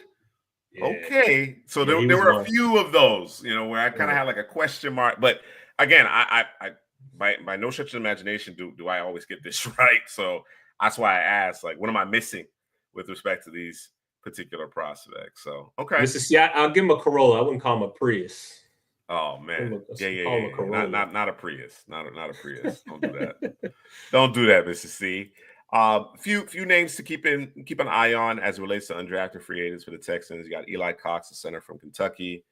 Junior Tafuna, player we got to see in Mobile. Add to that rotation, physicality, run defense, and Elijah Huzzie. We talked about the Texans, already kind of having their corners, right? Their top 3 in place, right? But you can never have enough of those guys. It's a passing league. There's attrition. Having good football players in the secondary matters. Having depth in the secondary matters. And then, of course, what Huzzie does from a return perspective as well. So we'll see if he makes the team. He should. Right? He should. All right. So that's the Texans. We go right next door to Indianapolis. And the Colts obviously were linked to taking either Tyler Warren or Colston Loveland early. I think Tyler Warren was the guy that they actually coveted. He falls to them 14th overall. What are you expecting from this offense now that Warren's in the fold? The Colts have seemingly seemed a little bit, undecisive about Anthony Richardson, right? Right. Seemingly seemed. You caught that? Do you feel like with the weapons that they have, the offensive line as it's currently constituted, do you feel like, okay, show me something, Anthony? Or do you feel like this team is still missing something? For me, I think it just comes down to the scheme. I think they need to. We got to work on the short to intermediate stuff. We got to work on the easy stuff. Mm-hmm. Right? We're trying to Jalen Murrow this thing, and everything has to be 40 yards down the football field. Like I would wonder what his average was it air yards. Mm-hmm. You know what I'm saying? Like average depth per throw. Yeah. Yes. Like what are we doing? we know he got a cannon, but that don't mean every throw has to be that. So I would want. I think I wouldn't put anything on the talent they have. I mean, I guess we could, but I'm more interested in let's kind of bring it back and let's simplify this thing and let's get the ball out a little bit quicker. Let's have him make quicker decisions, and then we can jump into throwing the football down the field. So I think it's more scheme than it is talent right now. Gotcha. And I think in terms of giving Richardson a nice big catch radius in the short to intermediate parts of the field, Tyler Warren goes a long way. This is a great guy for that, right? There's some question marks about, Tyler Warren's route tree and how Penn State kind of, schemes certain things up. Really good football player with his hands on the ball in his hands, gets after it in line as well. So, you like that. He's a force multiplier from that perspective as well. But I just think just having a bigger frame in the middle of the field, as you mentioned, everything can't be a low percentage attempt, right? Everything can't be a 30-foot jumper. You know what I'm saying? So we need some layups. We need a little jump hook in the paint here as it relates to Tyler Warren. I think Josh Downs, obviously, when healthy, is always open, but he's not the biggest of targets, right? You got to be a little precise with Josh Downs. Now, generally speaking, he's creating separation, so it shouldn't be a problem. But I think Warren will go a long way in terms of us figuring out whether or not Anthony Richardson truly is the guy. You understand what I'm saying? And I think Richardson it's not for lack of talent. It's the little things, the little things here. And Warren, to me, is exactly what Richardson needs in terms of the short to intermediate pass game. But I think he also, again, as I mentioned, is a force multiplier in terms of your rushing attack. I think the Colts are at their best when Jonathan Taylor is humming, right? When that offensive line is moving people and Jonathan Taylor is getting to the second and third levels, Warren actually will help from that regard as well. There seemed to be a theme in terms of physicality with these first two picks here. And JT, an edge that, I have my misgivings. I have my misgivings about him and his consistency. I think the counting stats that he was able to amass throughout the playoffs this past season may have skewed things a little bit in terms of his snap-to-snap consistency. But sets a very physical edge. I expect Latu to take a step. So hopefully JT can develop into that player that can take advantage of those one-on-one matchups because they're going to need it. They're going to need it. You know what I'm saying? They've lost some players along that defensive line, although they try to, replenish things here. What do you think about JT? I thought there were better prospects on the board. I'll be honest with you. Yeah, I would agree. But they were saying, hey, we need some edge help. And JT is, and it's specifically speaking towards the end of the season and then running into the playoffs. I mean, he showed up, he showed out, he showed what he can do. But I think you said Flacco streaky. I think JT might be a little streaky. No, I mean, big games. He shows up. He shows up in the big games. Like you see his full gambit of his ability when it comes to the big games, and in the NFL, every Sunday, is a big game. So maybe they get that from him. Because when he's at his best, I mean, he wrecks games, bro. And he's a pretty smart player. You're not going to be able to run screens and different things by him. He's pretty smart. He stays at home and does his job. So, I just, you just hope that the rest of the defensive line, especially the edge players, guys on the other side of him, do their thing, whether that be Pay or that be Latu. Yeah, Buckner there in the middle. I wonder if JT got another level to him. Because to me, I mean, that's part of the reason why he's not a first-round pick, first and foremost, right? Because we didn't see that consistency, snap-to-snap game to game. Bro. More production. But I mean, like I said, I think he had the counting numbers this year. He had the counting numbers in terms of sacks this year. But it just kind of all came in waves, right? It just from one game to the next, you didn't know what you were going to get. Right. You know what I mean? And my biggest question mark outside of the lack of consistency is there another gear? Is there another plateau in terms of where we think this player is going to become? Or is he just kind of what he is? We know what he is. Yeah. You know what I'm saying? And I think there may be some thought, at least throughout certain organizations that felt like, this is what he is. We know what he is, right? He's a 4-3 edge. He's going to play the run well. He's going to give us a lot of effort. He's not going to be. He might have a 8-9 sack season, but he's not going. But he might have a 4-sack game along the way. And it may come in a division game for who wins the division. You know what I'm saying? Like that seemingly is JT to me. It's just, again, I don't know that he's going to be a player that you can consistently count on and earmark for. Okay, he's going to be this guy. He's going to create this consternation for the defense. So, or rather the offense.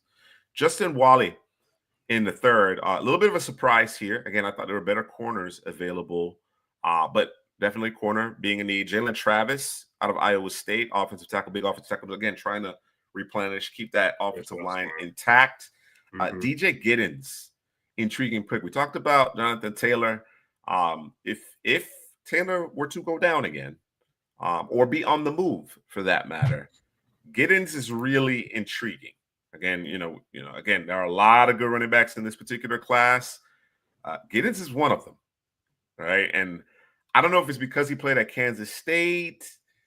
It wasn't always the sexiest. He wore what he wore, 31. You know what I'm saying? That maybe some people got a problem with the number, whatever the case may be. I mean, that's Priest Holmes right there. You feel me? Like I thought he again.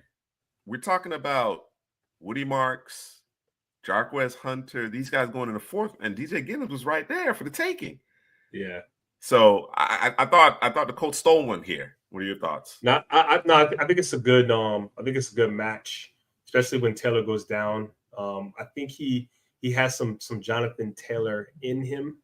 But sometimes you draft a player because you're looking for somebody that's already on the roster, or you have somebody on the roster and you're looking for somebody that's maybe similar because you don't want to lose that particular skill set. So maybe that's, he was there for the taking and they had him.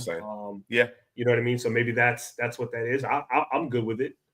And real quick about Justin Wally, I think he just fits their scheme really well. That's why they went that way. Now we could argue there were some better players that might fit the scheme, but hey, we kind of understand what their board looked like. But yeah, and then they went Riley Leonard, bro. It's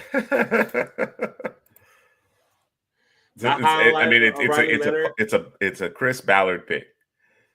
It's a Chris Ballard selection, bro.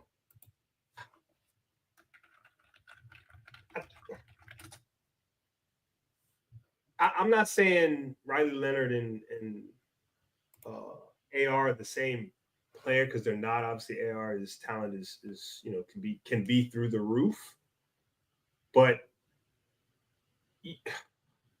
my issue with Leonard is that he doesn't process well and doesn't process fast enough, right? So if I'm the Colts, I want a guy who can at least process and get the football out.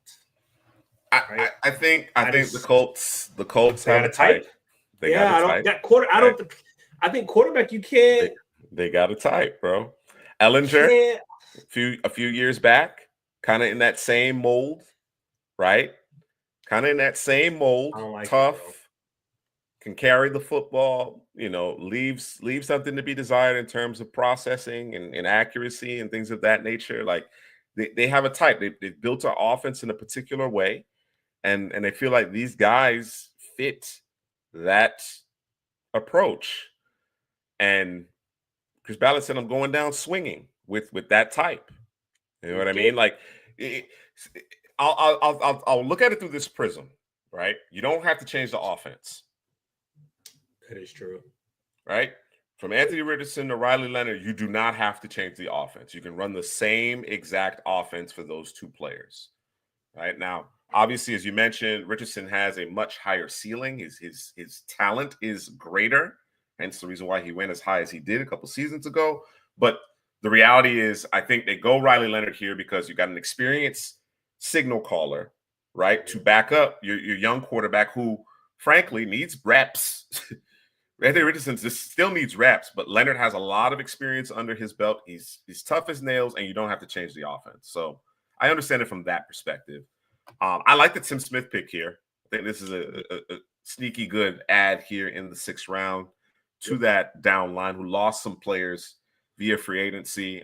You got to have a good rotation, man. 2-gap run defender, as the pre-draft analysis suggests here. Stout at the point of attack. He's not getting up the field. He's not, what I'm saying, making plays in the backfield, with any regularity or anything like that. But he's just what you need. Disruption, holding up, keeping the linebackers free. Yes. Again, teams are getting more physical at the point of attack. You're seeing more lead blockers, whether it be a fullback, a traditional fullback, or an H-back, more gap schemes. You need guys who can hold up against the run.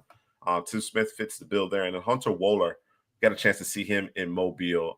He rounds out the Colts draft class. Only one UDFA that kind of stood out to me, Ulysses Bentley, formerly of SMU. He played at Ole Miss. Just adding another back.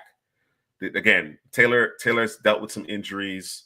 The natural attrition at the position, I don't know if Bentley makes this roster, but they took a couple of different whacks at it here in terms of Giddens and Bentley. So name to keep an eye on from that perspective. Okay. Keep it going here. We got Jacksonville up next, and we got to talk about it, Drew. They did the thing. They did the thing. They traded up for Travis Hunter, and they were pretty busy throughout the draft, but they traded up for Travis Hunter. And generally speaking, you don't see big trades like this typically this early unless a quarterback is involved, right? But Travis Hunter is a unique prospect. What do you think about the decision to go get Travis Hunter, considering what they ultimately gave away in terms of draft capital? I mean, initially, I forget how I felt, bro. I don't remember how I felt, because I was more shocked about how Cleveland traded down instead of just grabbing him there, or passing on Shador. Processing it from the perspective of the Jags, you're thinking about Cleveland and what they did not do, right? But I always say this. We always say this is, if that's your guy, you go get him. If you have an opportunity to go get him, you do that, right? And Travis Hunter is a special player. There's no doubt. Plays corner, plays receiver. I think he does does one better than the other. And Jacksonville had a need. You talked about it earlier. They had a need at both, and this is a guy who can do that, right? So, I'm not mad at it. I'm okay with it. They didn't give up the farm, so. Or did they? Or did they? I mean, I'm with you. I'm okay with it. I think the only non-quarterback I think you can make a legitimate case for in this particular instance is Travis Hunter, one. And two, I entered the draft and throughout the majority of this draft cycle thinking to myself, the Jaguars, they could really use Travis Hunter, bro. They could really use Travis Hunter, right? Because, again, they had a significant need at receiver, not just because, Gabe Davis just was released due to, I guess, a failed physical. Again, Christian Kirk coming off injury. Brian Thomas got banged up towards the end of the year. There was inconsistency in terms of pass catchers. Evan Ingram is no longer in Jacksonville. Like, a lot of change, right? All you really got is Brian Thomas. That's the one thing that you have solidified in terms of offensive weapons is Brian Thomas. Even the backfield is in a little bit in flux. I don't know that Etienne will be back after this season. Your boy behind him out of Auburn, his name's escaping me, hasn't necessarily ran with Tank Bigsby. He had some flashes, but this not consistent. They both averaging like under 4 yards a carry. Exactly. Yeah. So you got Brian Thomas and really not a whole lot of anything else, right? So my thought process, okay, well, if the Jags stay put, I don't think Travis Hunter's going to be there. Maybe they go with T-Mac out of Arizona. Maybe they trade down. They could use a Mason Graham. They need down linemen, right? But I always felt that Travis Hunter would be not only the player that would get Duval energized, right? That was part of it, obviously. But he solved not only that issue in terms of adding weaponry to the Jaguars offense and helping rehabilitate Trevor Lawrence, who his confidence was shot this past year, right? But they have some glaring needs on the back end, on the defensive side of the ball, right? Yep. And as you look at it, Hunter's the top receiver in the class. He's the top corner in the class. You know what I'm saying? who better would have fit? So as I took a step back, took my emotions out of it, you know what I'm saying? Because you never know how draft picks are going to work out, right? Mm-hmm. All right, they traded away a future first and additional draft capital this year, and they took a non-quarterback. But they may have solved for receiver 2 and added their top corner. Yep. It's hard to argue with that. It is hard. It's hard. They It's did it all very in one hard to pick, argue bro. with that. Yes. Yeah. And I think worst case scenario, Hunter becomes one of those. He fills one of those. One of the roles, right? Yep. And he does it Worst well. case scenario, yes. Yep. Yeah. So I've come around. Maybe again to your point. Initially, my focus was so much on Cleveland, but I was like, I kind of like it for Jacksonville. I don't know if I love what they gave up, but as more and more I think about it, I'm like, yeah, this was the right move for Jacksonville. Yeah. And they aren't headed to playoffs or anything like that. They got a little ways to go. New coach, all those things. So this is going to be I don't want to call it a slow build because you can turn things around pretty quickly, but it's going to be it's going to be a slow build. and he's a good piece and a good start. They got their quarterback. You would assume in Trevor Lawrence. I know Mr. C is asking, is this his do or die season for Trevor Lawrence? I don't think so because of the new coach. And didn't he get a new contract? Yeah, he did. Yeah, so I think he's locked in. I think he's okay, unless he goes out and he's a complete disaster. No, you don't make that trade if you don't think Trevor Lawrence is the guy. You don't think so, and I think that was part of the hire, right? Is as the team is evaluating Liam Cohen and making a decision about who's going to shepherd this team moving forward. At the very forefront of that conversation has to be the Trevor Lawrence discussion, right? Like, all right, how do we get Trevor Lawrence from where he's at right now beyond where he was and to the plateau that we need him to be at, right?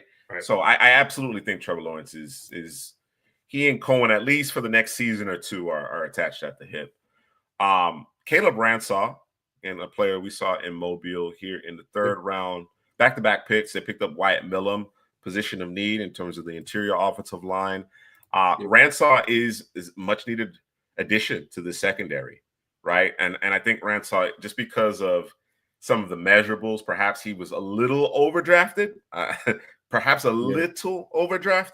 but intriguing prospect for sure, and definitely a need in that secondary.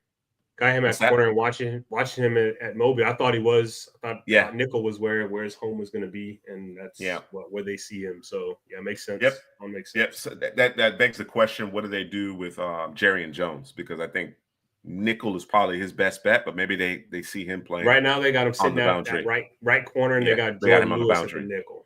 Yeah, so that's their nickel. That is so. Jordan Lewis is the nickel. It's going to be a lot of moving pieces over there in that second. They got a lot of nickels. They're figuring it out, bro. That's what it's going to be over there. Yes. They're playing the law of averages because there's a lot of nickels there. But I do think because of Ransaw's athletic traits, he might end up on the boundary. Although his home probably is the nickel. So interesting on that one. Wyatt Millum, there's a stark difference between his tape and then his performance in Mobile, right? And it's just one of those things like, will the real Wyatt Millum please stand up? Now, you don't want to just dismiss good film, right? Because he had dominant film at time. The idea of him playing tackle, though, I think everybody views him, and certainly it seems Jacksonville is as well, as an interior offensive lineman. I think that's where his home. I think out there on the island trying to deal with that 7-9 tech, he's a fish out of water. It did not look good. It did not look good when he faced, upper echelon talent in Mobile. He seemed a bit more comfortable, moved into the inside where he's, playing between the center and the tackle. So in the phone booth, I agree. You need to be in the phone. I agree. Yep. But definitely a position of need, and I think a good addition there. And the third, my guy Tutton, man, Rashawn Tutton. Speed, explosiveness, right? Runs pretty physical too. I think the main question mark is, putting the ball on the ground, right? If he can clean that up, he might be in line for some touches as early as this year. So my thought was scheme, but I know Cohen's really good at, okay, what can my people do, right? How my offensive line, how what are we zone, or what are we? And so I think for Tutton, I think he's actually going to be in a good place. I think he's going to get a shot, bro. He's going to get a shot here, and I think he's going to do some big things, and I think he's going to push some guys out. I agree with you. Etienne, or whether that be Bigsby. Yeah, those two are on notice. You know how I feel about Etienne. I've always been a fan, but those two are on notice. I think Tootin plays bigger than his size, right? He runs behind his pads. I don't think he's bigger, bro. I always think he's bigger. Yeah. He runs behind his pads. You can see that he started his career at North Carolina A&T, so he had a ton of production there. He went up to the ACC, did a ton of damage there. The explosiveness, it's the generation of the big plays. There just wasn't any of that from the backfield last year, right? And that's what Etienne, that's the hallmark of Etienne's game, right? You're like, okay, but Tootin does it inside the tackles, outside the tackles, right? In the passing game, he's doing it all. So I think he's got a legitimate shot to carve out a significant role in his rookie season, right? The question mark, I know, does he protect? If he protects the quarterback with any level of consistency, he's definitely going to take somebody's job. I think he's definitely going to take somebody's job here in Jacksonville. So good pick there to start day 3. Actually, quite a few selections here on day 3. Jack Kaiser, another player. So they hit up Mobile hard. They hit up Mobile hard here. Ransaw, Millam, Kaiser, McLeod, Lane, Monheim, and LaQuint Allen, all from Mobile, right? And again, you see another running back here, LaQuint Allen. What he does in the passing game is particularly impressive. But again, solid back in terms of running behind his pads, doing a little bit better than getting what's just blocked for him. But what he does in the pass game is really what his superpower is. It just seems to me that this team is like, okay, Etienne, Biggs, we're moving on, right? We didn't necessarily put premium draft capital into the position, but these guys kind of do the things that you guys don't do all that well. And we need more from this position group. So you're on the clock effectively. But going back to Kaiser, experienced player, I think he's a 25-year-old rookie, just seemingly always where he's supposed to be. And I was really impressed with his pass coverage in Mobile. Like the one-on-ones are not designed for the linebackers or defensive backs. Especially linebackers.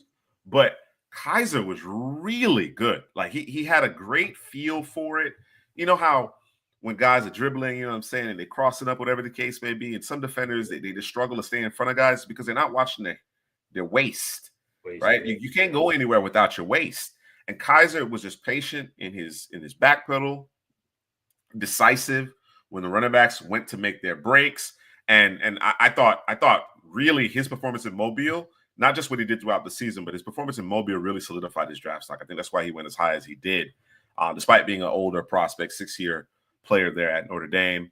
Jalen McLeod was there in Mobile as well. Goes a bit later in the 6th round. Raywan Lane, again, they're trying to add more bodies to that secondary.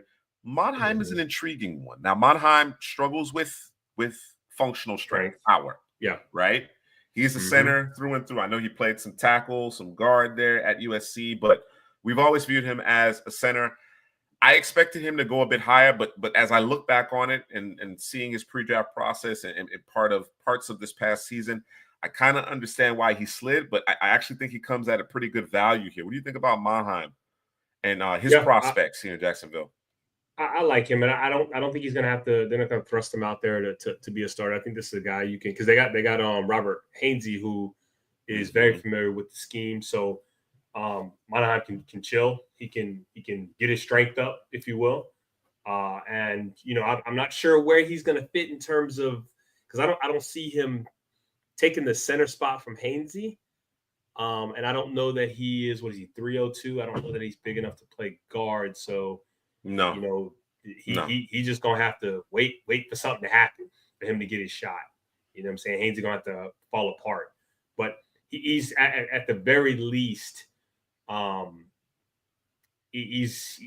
you don't have to throw him out there, and he's gonna have to, he's gonna have to get stronger. And you as a Jacksonville fan, I think I'd be okay with that, because I think he's at the very how can I say this? I want to make sure I say this right. Worst case scenario for him is he is a quality backup. Yeah. Okay. Best case scenario, he gets his strength up, and he's your starter because he's really good mover. And if he can get the strength, thing going, bro, it's a starter, bro. Just we got to see it. You know what I'm saying? So he's pretty headsy, pretty smart up front. He finds a free man. Not going to really play games with him unless you're coming with that power. You just run him over for now. But yeah. No, I agree with your assessment there on Monheim. As you can see here, a lot of experience along the offensive line. Played both tackle positions, played some guards, and of course, we view him as a center. You mentioned in worst case scenario, he's a quality backup. I think for him to stick as a backup, he's going to have to be able to play multiple positions, right? And that's the thought process. Because of his experience, he can play multiple positions. So if he can play the 3 interior positions, that will be fine. Best case scenario, as you mentioned, he becomes a starter at some point, right? As you pivot, and a guy who, it's not unheard of the kind of the quote unquote undersized offensive lineman. And I don't think in the case of Monheim, he's undersized. I just think he lacks functional strength. And Mr. Prasky mentioned he needs leg day. Got to hit the weight room, get them squats. Yeah. Cleans. Yeah, he's got to get stronger. He's definitely got to get stronger. Yep. All right. Let's see who else. I mentioned LaQuint Allen. I know that was kind of a riser for Headley. Allen's exceptional out of the backfield in the passing game. So it wouldn't shock me if he made this team.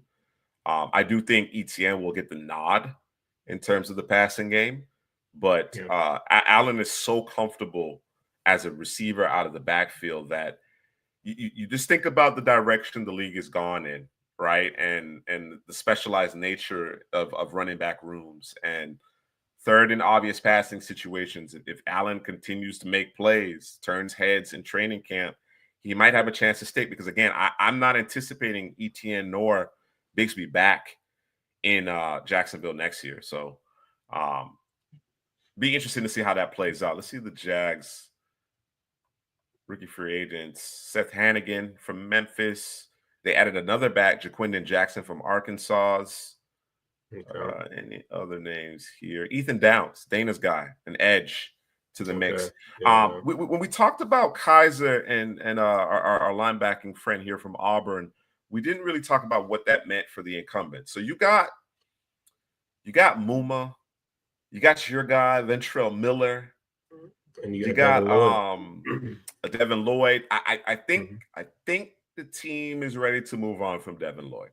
I 100% think so. I think because of some of his struggles in coverage in particular, they're ready to move on. And then, of course, they have Aluakon, who's their top backer, right? So there's no shortage of those guys here. But you may have some expiring contracts coming up. Again, I think their patience may have worn out with Devin Lloyd. I'd like to see him, in a different area, get kind of a fresh start, see if he can recapture some of what we had anticipated for him entering the league. Give him an opportunity to get after the pass a bit more consistently. But yeah, definitely looks like there'll be some changes in terms of the second row of the defense here over the course of the next couple of seasons. And they got our guy, man. They got our guy, man. Jabbar Muhammad, bro. Oh, that's what's up. Let's go, bro.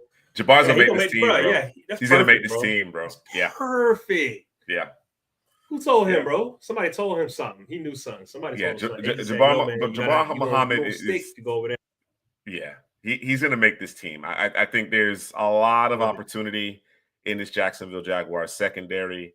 Again, he goes undrafted because didn't check the boxes in terms of those measurables, right? I think these NFL teams have thresholds, specific thresholds. If you don't meet them, you're not on the draft board. You are moved into, okay, are you a priority free agent for us, right? And it makes sense because you only have so many draft picks. Now, you ask us here at Couch Potato General Manager, we would have found a spot. We would have found a spot for him, right? But I think because of his skill set, because of how his tape, how effective he is from a technique perspective, I don't know that the Jaguars are going to have enough players to be like, nah, we can't find a roster spot for you. I just don't think they're good enough on the defensive side of the ball to come to that conclusion. But we shall see how it all plays out. Yeah, that's the idea. Listen. You know, I get that Jabbar is a smaller guy, but Jabbar plays that boundary pretty damn well. He does too. He plays it pretty damn well. So you can interchange those guys. Hunter inside yes. Jabbar. Yeah, we can swap like I out. said, the Jags got a lot of slot corners on this roster. They do. They have a lot of them. Yeah. All right. One last team here for the AFC Titans? South. Yes, it'll be the Tennessee Titans. Big Cam, first overall. Go ahead, man. Gush. You know, I don't even know that I need to. I don't even know that I need to at this point. I think everybody finally got on board. You know, some people gonna hate. The Miami haters are gonna hate. You know what I'm saying? They're gonna hate. But I think Cam, as evidenced by this selection, separated himself this year. Separated himself, right? And I think the Titans, they did a ton of work on him. They met with him every opportunity they could. You saw Cam kind of approach the draft, real simple approach, whatever the case may be. First thing Cam wanted was a playbook. First thing he wanted was the playbook. You know what I'm saying? Like, I think Cam is a culture changer. I think he's a culture changer. Yeah. I think the Titans recognize that. And they were not swayed by, I'm sure, some fairly significant offers to come off the first overall pick. They stuck to their guns, and now they have their guy in tow. So I'm not mad at it. I appreciate them, despite the fact that they did not have a full complement of selections, staying the course. They did their due diligence, and they got the best quarterback in the class. They didn't overthink it.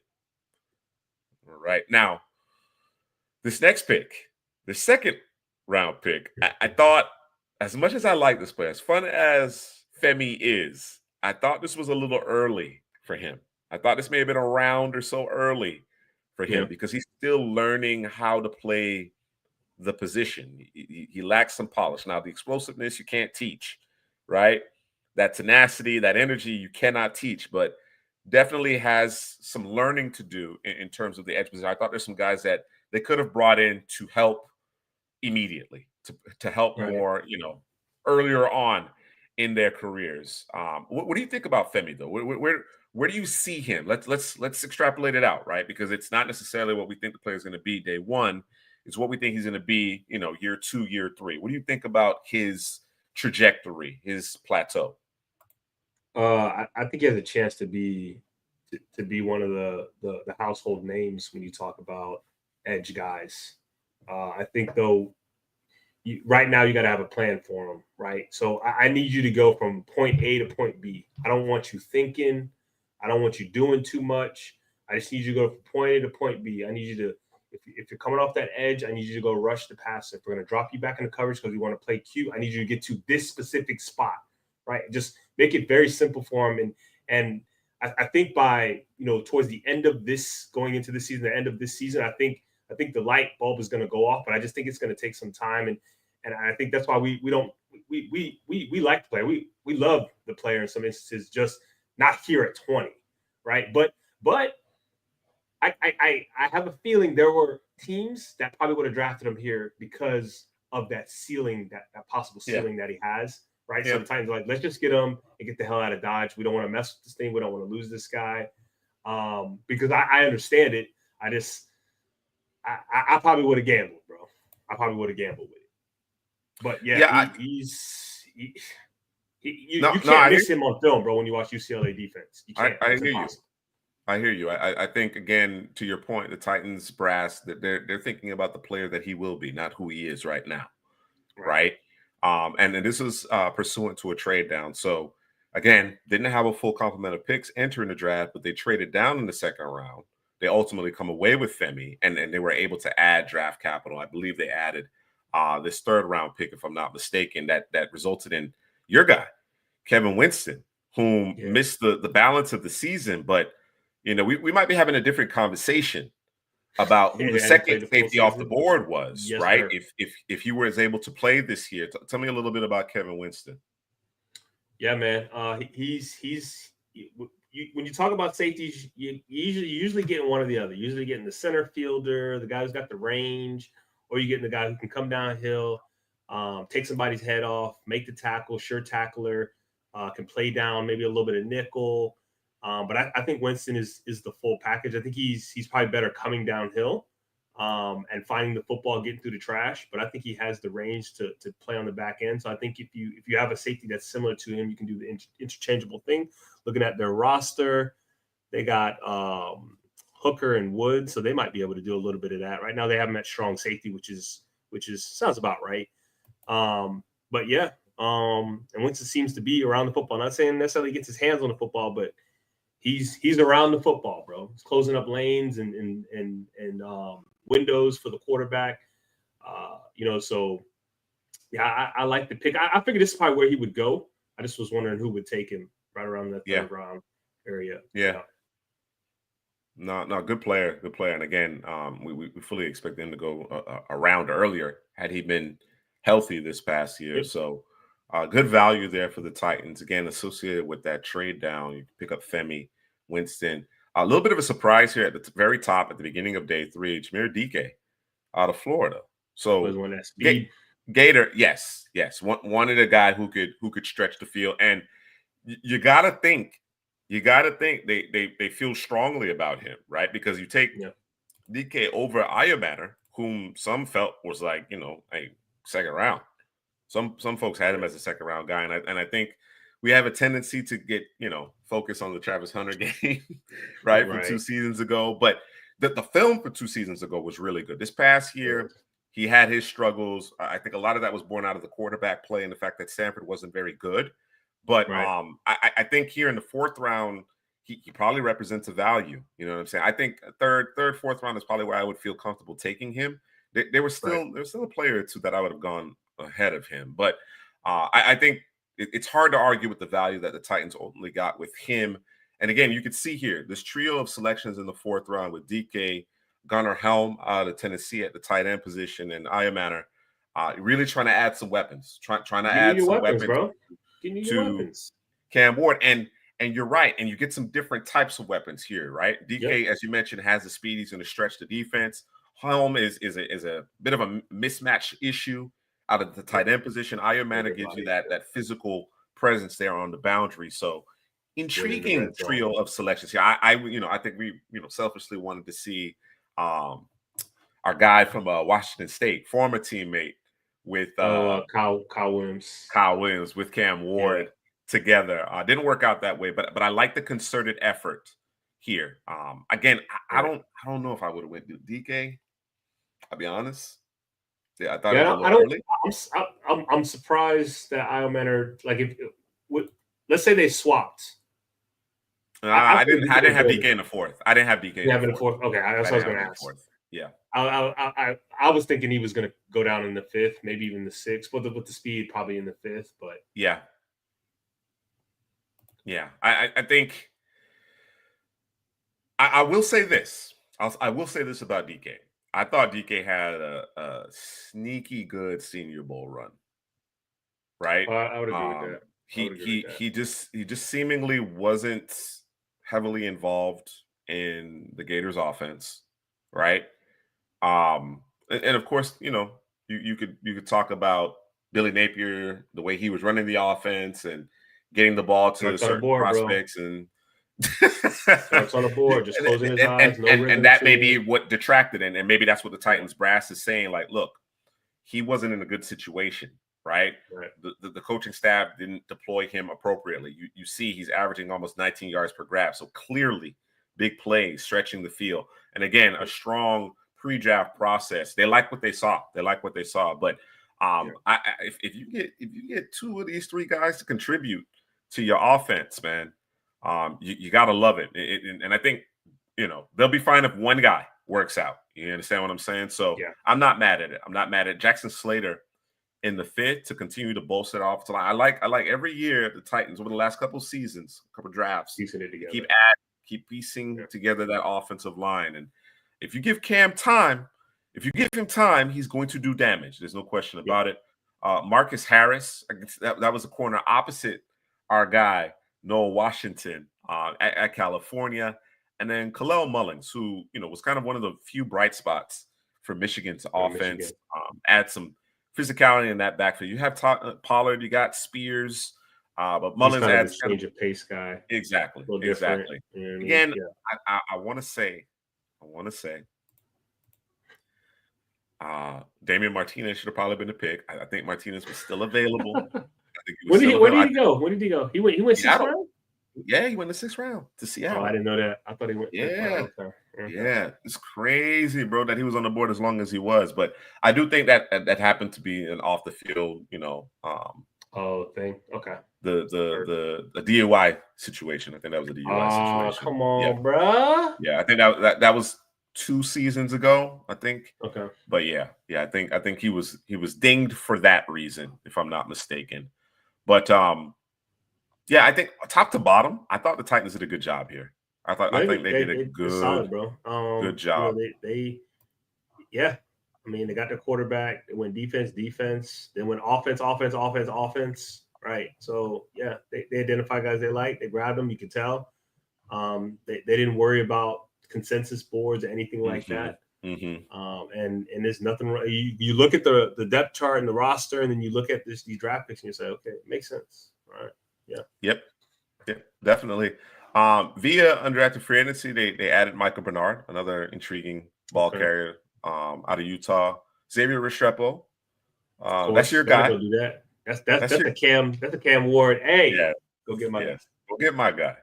Yeah. Go get my guy. And I think Restrepo has a legitimate shot at making this team. Of course, he did not test well. We talk about the different type of receivers. We talk about what they drafted here. We look at the roster and they don't necessarily have that type of receiver. Have that guy. Yep. There you go. I think Restrepo, like, it wouldn't surprise me if Restrepo ends up with a larger role than DK or even Ayomanor at the end of the day. You know what I'm saying? Just because of his familiarity and the fact that, I know Calvin Ridley can play the slot, but they're not necessarily wanting to play him in the slot. Right? Yeah. So I fully expect Restrepo to make the team again. He did not test well. I never bought into the day 2 hype, even prior to the testing, but getting him and his understanding of how to attack zones, what he does in the red zone, I think is underrated for a smaller receiver. And again, the familiarity that he has with Cam, I think certainly will help his case for making a team. Cam Horsley among that defensive front, as well as David Gabenda out of Texas. So a few names there to keep an eye on for the Titans among their undrafted free agents. All right. That is the AFC South. Let's go with the AFC East. Okay. East. So where does that start us? I think that starts us in Buffalo. Yes. Starts us in Buffalo. And Buffalo, with their first selection, took Maxwell Harrison. So I think obvious, right? Buffalo needed to continue to get younger, replenish their defense. I thought Buffalo overachieved this past season, I'll be honest with you, from a defensive perspective. There were some guys I had never heard of that played quite well. They played quite well. They played over their heads. I mean, based on the fact that I had no expectation for them, right? And they played quite well. So I want to give the Buffalo front office a lot of credit for identifying those players and getting them up to speed, getting them going, and those guys playing at a high level, fairly high level. But they clearly needed more horses, right? And if what the Ravens and the Chiefs have done is any indication, you needed more horses because those teams, they loaded up again, especially Kansas City, loaded up again. We're going to talk about them a little bit later. But Harrison, Trey White, I think they brought him back. They're trying to match up. They're trying to be able to, you know what I'm saying? They need more speed. They need more technique. They need all of it at various levels of the defense. And Harrison, after running that 4.28, man, he punched his ticket. He punched his ticket to the first round. What are your thoughts on Maxwell Harrison? Yeah, so I hate to talk about a Gator, but when Christian Benford got hurt in that Chiefs game, that was it. It was over at that point. It was done because he was playing actually really well, and then once he went down, them was used and abused Elam, bro. Yeah, like he looked uncomfortable. He looked like scary Jerry out there, bro. You know what I'm saying? He was playing like 10 yards off. It was like 3rd and 3. Like, bro, what are you doing? You know what I'm saying? First step is not forward, it's backwards. So it was already in the books for him. But they said we need a corner opposite Benford, period. Like we can't go out here. We need a guy who's sticky. We need a guy who's not scared. We need a guy who's gonna come downhill. You go and you watch that Georgia game. I'm telling you, if Kentucky had a quarterback, they beat Georgia last year. I promise you that. Oh yeah, definitely. 100%. Definitely. Okay. Definitely. But I mean, they did have a quarterback. It was Georgia's former quarterback, but that's neither here nor there. But he was all over the place, bro. Whether it was in the slot, whether it was on the boundary. Obviously, they see him as a boundary corner, which I do too.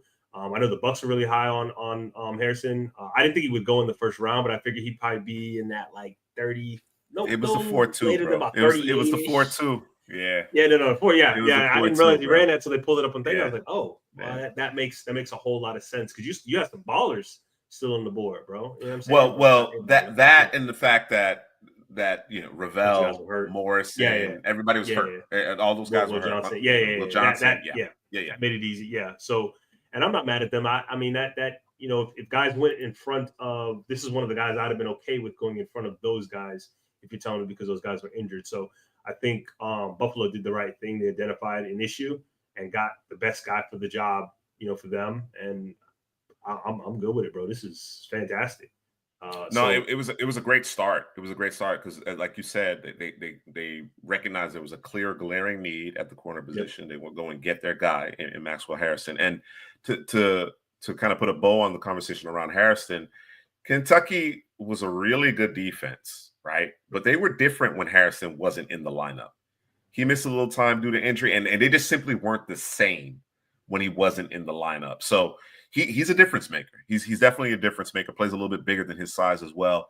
I love the Sanders, Jackson, Walker trio here, bro. Yeah, bro. I love it, bro. That trio right there, just put that right down in that. Just go play. Like, yes. Just go play. Yes, bro. It is what the doctor ordered. It is what the doctor ordered, right? Like they've been trying to figure out. Rousseau's a guy. Right, you got your guy in the middle. You know what I'm saying? Big Ed. Yeah, he's in the middle. But the Von Miller experiment, right? Like they did that and they took a big swing. But Von Miller clearly was on the back end of his career, right? Epinesa has been a little up and down, right? They haven't necessarily gotten great play opposite of Ed Oliver, and they needed a little bit more girth, a little bit more physicality at the point of attack. They needed a quality rotation. And when you're facing Burrow, Mahomes, Jackson, you need a rotation, bro. Yep. You can't have snaps where guys are just kind of coming out of their stance and standing up because they're tired and leaning on offensive linemen. You need to be able to affect the passer every down, which means you got to have depth along the defensive line. And I think even though, Jackson has some concerns in terms of him being a little stiff and not being the bendiest, I still think he is an ascending player, to be honest with you. He took a little bit of a step back this past year, but I do think Jackson with NFL coaching, from what he was entering the collegiate ranks to what he is now going into the NFL, what I saw from day 1 to day 2 to day 3 in Mobile, it all speaks to me in terms of he's just getting better.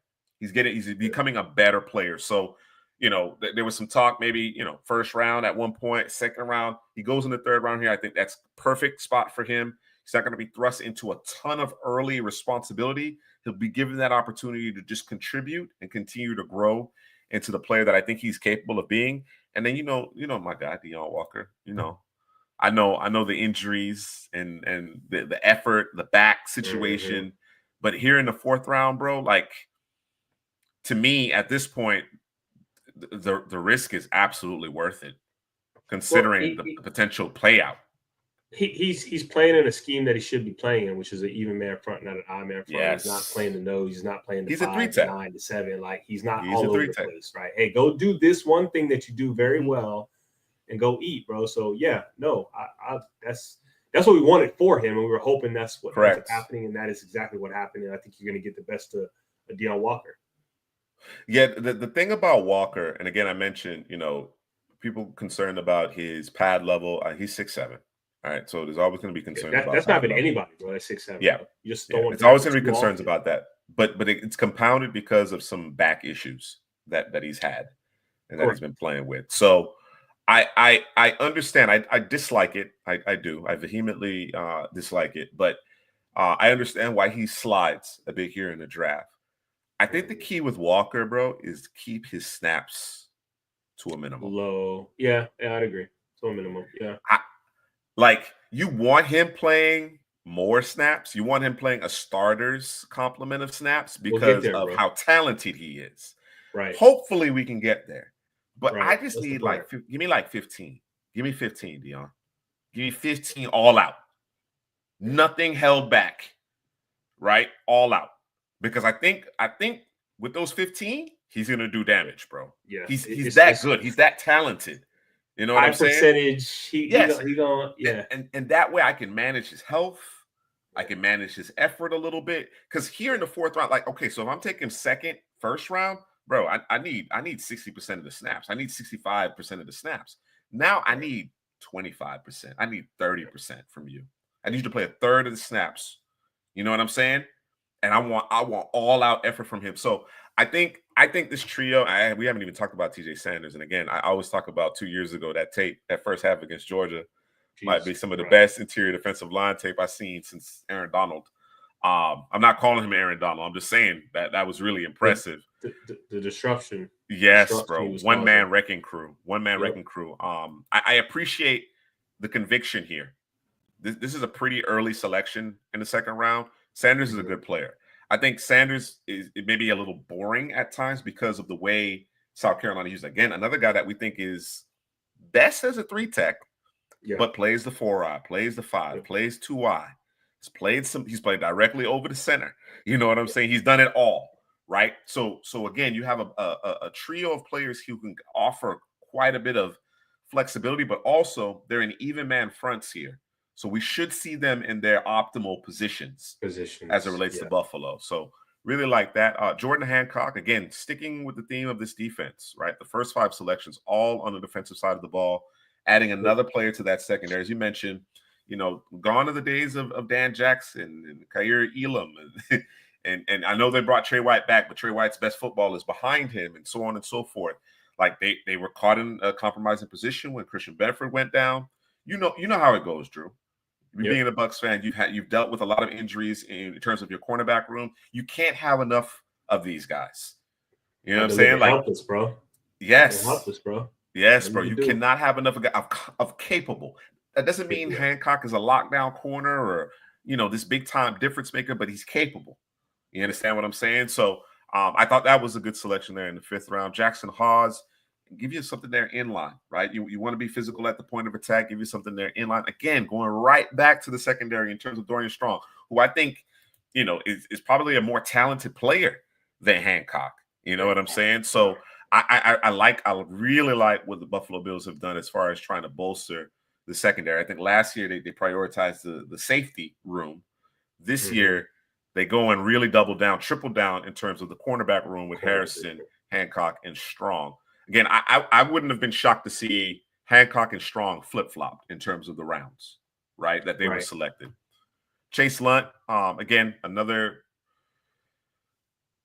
I wouldn't say decorated player at the collegiate level, but a quality offensive tackle. He could come in and potentially be your swing tackle. And then Caden Prather with their last selection. What do you think about the Buffalo Bills receiving room? They didn't do a whole lot. They grabbed Prather here in the 7th, but what do you think about that receiving room entering 2025? Yeah. I mean, they got wide receiver 1 and Curtis Samuel. No,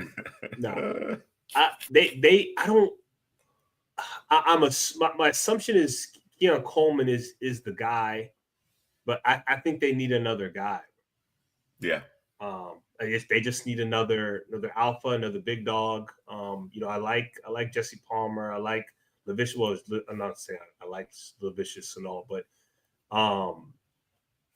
you got Khalil Shakir. I just they don't have another guy. Most teams have the other guy. You say the team, you say one receiver, the other receiver. That's not necessarily the case for the Buffalo Bills. So I think they're missing that guy. I don't know where in these picks they could have gone and got a guy, but they took a shot at it in Prather, right? Did they get anybody as a UDFA at all? They got a few guys. They got Hal Presley, Stephen Gosnell, but nobody that I think we're terribly familiar with. I know, and I've preached this before. In fact, I insisted upon the trade of Stephon Diggs, and people told me I was crazy. But then, look and behold, it happened, right? Josh Allen is talented enough to raise the guys around him, right? And we've seen that. We've seen that demonstrated. But there were times where you needed someone other than Khalil Shakir to make a play. And the guy's supposed to be my guy at tight end. Kincaid is supposed to be the guy, bro. Yeah. So Coleman, I think the thought process is that Coleman is still, a young player that continue to get better. You know what I'm saying? Yeah. They need him to be a guy that can hold up on the boundary. That's why they tried to bring in Amari Cooper late, because they knew they needed more. You know what I'm saying? And to not actually get it done per se in the draft, you wonder what's the approach here? What's the thought process here? So the expectation is Coleman's going to take another step, but they need Kincaid, bro. And I don't know if it's going to happen. It hasn't happened to this point. I don't know if it's going to happen. But to me, I was over the moon when they picked him. I was like, he's the difference. He is going to be the difference in terms of this passing attack. He's the reason why you can move off of Stephon Diggs. And again, give him some, shoot him some bail in terms of the first year. It's difficult for tight ends, right? They were doing the Dawson Knox thing and like unleash this guy, and saw some flashes at rookie. This past year, it was like he disappeared. He disappeared this past year, right? So hopefully, for their passing attack, they can get him going. But I do understand, your belief in Josh Allen, and I get that, but you're right there on the cusp, bro. You're right there on the cusp. You're a improved defense and maybe that one receiver away. Yeah. You know what I'm saying? So you got to get that done in my mind. You absolutely have to get that done. Pair of Canes via undrafted free agency. Again, going right back to that cornerback room, Darryl Porter Jr., who I thought entering the season had a chance to be like a day two. Thought he could be a good day two pick, but he struggled mightily this year. He was thrust into playing more slot due to some injuries, and he looked like a fish out of water. Yeah. And what bothered me the most about Porter's film this past year is the lack of physicality in his game. Right. You don't have to go in and saw people in half, right? That isn't who you are, but you got to put hands on guys. You got to be physical at the catch point, right? Get your hands on the football. He just seemingly was never where he needed to be in order to make a play. Right. And he was getting like, number 38, number 38 from USF Bulls. You know what I'm talking about? Slot receiver. Oh my goodness. Abused him alive, bro. Abused him, man. It was like, okay, so when are you going to start playing up to what we saw this, in 2023? And it just never happened. And he played himself right out of the draft, bro. The other guy is Elijah Alston, and I think in the case of Alston, the edge rusher, he had some good film coming out of Marshall. He came with the defensive coordinator. He just couldn't break the lineup on a consistent basis, right? We thought that he might be like one of those players that could kind of put us over the top on a defensive standpoint. And again, I'm talking about two Miami defenders. Miami's defense was very bad this past season. They could have gave Buddy more shots, bro. Damn. Bro, I agree with you. But our defensive coordinator had Elijah Alston dropping into coverage zone. Had the edge man dropping in the zone, bro. Like it. So I think in the case of Alston, I don't know if he's going to make this team, but I think he just wasn't put in position to be successful. In the case of Porter, he he dropped the ball, bro. He just didn't play well. He didn't play at a high enough level here to earn a draft spot. So we'll see what he does in terms of making this roster. Maybe he's motivated to step his game up. All right, that is the Buffalo Bills. Yeah, Buffalo Bills did a good draft, bro. I like what they did. The question mark is a receiver room, and to me, it's going to come down to Coleman and Kincaid stepping up. Yep. What we got here? We got Miami. Yeah. All right. So I think this is one of the draft classes we were like, I don't know. What do you think? Kenneth Grant at the very top. What do you think? Yeah, I think this was if I'm not mistaken, I think this was the first reach. Because I think first of all, the defensive tackle class is deep. It was one of the deeper positions. Yes, very deep. So, yes. And I know you're higher on Kenneth Grant than I think me and Headley are, but you wasn't 13 high. That's no. And so our question for him was, you're now if you're that guy, you're going to be dealing with a lot of double teams, and you didn't get a lot of double teams at Michigan. That was the other guy. Okay, that was it 55? 55.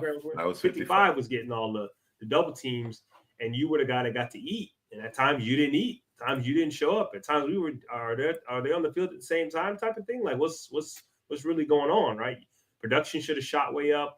He should have been the 13th pick, and Drew should have been comfortable with him going with the 13th pick, thinking about the how teams schemed up for Mason Graham, and Kenneth Grant didn't. I mean, there were, and I understand his ceiling, because when he was when he was doing what he was supposed to be doing, it was crazy, bro. Like he could have rivaled Mason Graham at times, bro. It just wasn't consistent enough to get it done in one-on-ones, bro. And that's kind of where this falls for me. And we know that Miami needed to get, they were marshmallowy, Stay Puft Man on the offensive line and the defensive line. And I don't mind the pick. I just don't like it here. Let's trade down, get out of there, and then get him later, or just go elsewhere. I'm not sure who was on the board at that point, but everybody was on the board other than Mason Graham. Everybody was on the board, bro. Yeah. Walter Nolan, Derek Harmon, they were all on the board. Yeah, Derek Harmon was the one. Was the one.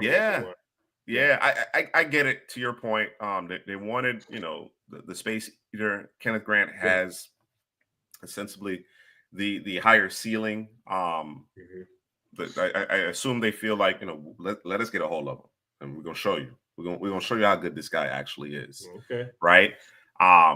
But I'm with you. Although I could see, I saw a scenario where he was going first round. I didn't think 13th overall. I didn't think Michael was going top 10. Call it what it is. You know what I'm saying? Or top 11. Right. Like I didn't see it playing out that way, but ultimately it did. It did. So certainly a need. And the thing about it is that maybe what's best for him is the 2 gap, right? I think we were expecting, because of the one-on-ones that he was getting, that he would get upfield and he would be able to do more damage because he was playing, next to Mason Graham. And we were a bit disappointed that we didn't see that on a consistent basis. But perhaps what he would be best at is exactly what the Dolphins need up front, because they're pretty bare entering this draft, right? Along the down line is the ability to 2 gap and to create opportunities for other players. You know what I'm saying? Now, again, even as the pendulum swings back to teams running more downhill and trying to control things at the point of attack more, as opposed to spread and this kind of running and gunning per se, I still need my guy I'm taking 13th overall to get up the field. You know what I'm saying? And I assume they believe he has that in him. And we've seen some flashes. We just haven't seen the consistency. Right. And with the likes of Walter Nolan and Derek Harmon on the board, I wouldn't have done it. I think those 2 players maybe had some quote unquote red flags, whether it be injury or off the field or something. And they were sold on Grant. They felt like, he was a safer selection in terms of that part of it. But just from a pure football tape perspective, I can't make the case. I can't make the case for Harmon, or rather Grant over Harmon or Nolan. I can't do it. Yeah. Yep. Jonah Savanea, and now this was a player that, again, early in the process, considered a tackle. Year, yes, since last year, considered a tackle. Maybe late first round. Definitely, day 2. Mm-hmm. He goes a little higher than I expected when it's all said and done. Right.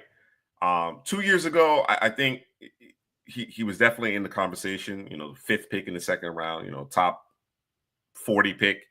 This year, I felt like he was more of a top 75 player than a top 40 player. Top 60 player, not a top 40 player. But again, I think Miami, recognizing that they needed to improve on both sides of the line of scrimmage, they needed to get bigger, stronger, more physical. We all agree that he's a better guard prospect than tackle. So I understand it from that perspective. Miami kind of let some guys walk, whether it be Christian Wilkins or Robert Hunt or whomever, and it came back to bite them. It came back to bite them. So they felt highly. They felt highly about these two players because, of course, they take Grant 13th overall. They trade up to get Jonah out of Arizona. So they feel like, from a skill perspective, from a size and physicality perspective, from a mentality perspective, these were the right players. What do you think about this selection here in the second round? Yeah, I mean, again, it's similar to the Grant thing where you're looking for a particular type. You're looking for that wide body, looking for that big body, looking for that strength, looking for that bully.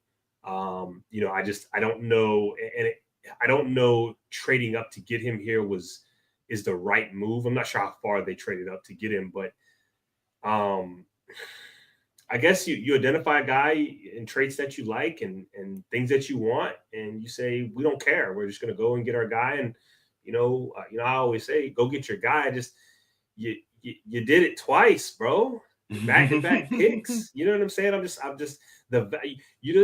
it's one of those you used to have a bad a value board was the Patriots, bro.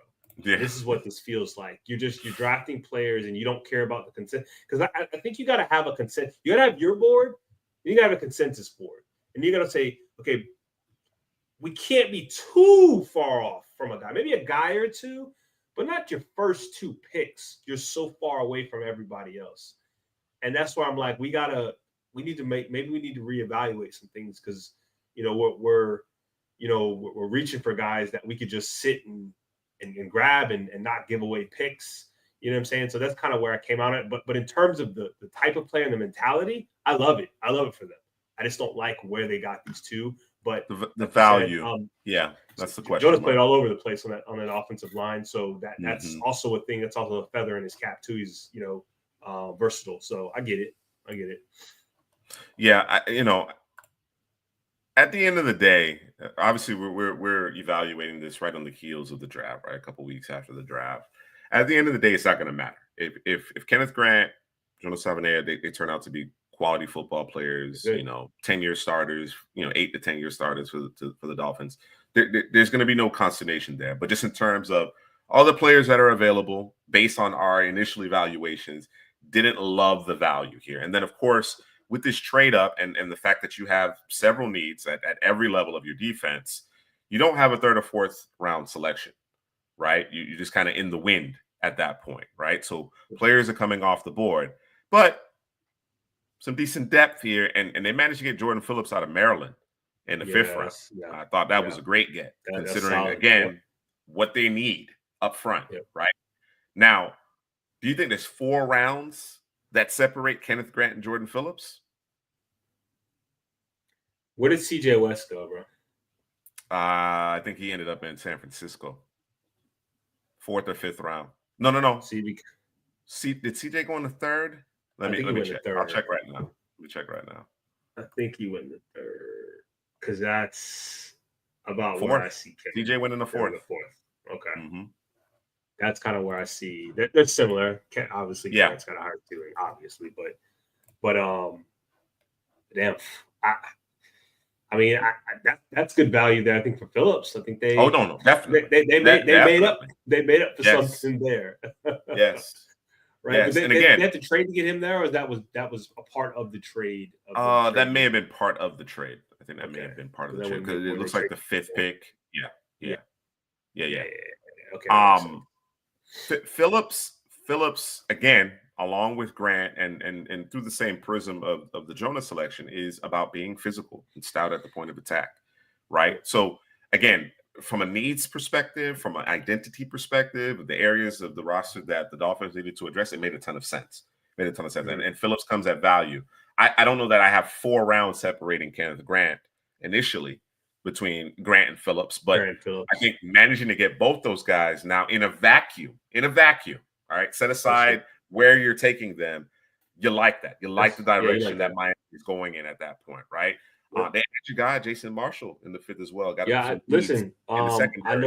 I know Headley can't stand him because he's a Gator, and we didn't know what to make of him the past 2 seasons. He actually started the season very well. He just ended up getting hurt, and that was kind of it. So he never really got to showcase. But if you're getting a Jason Marshall that the Gators started to get this season, you got to steal, bro.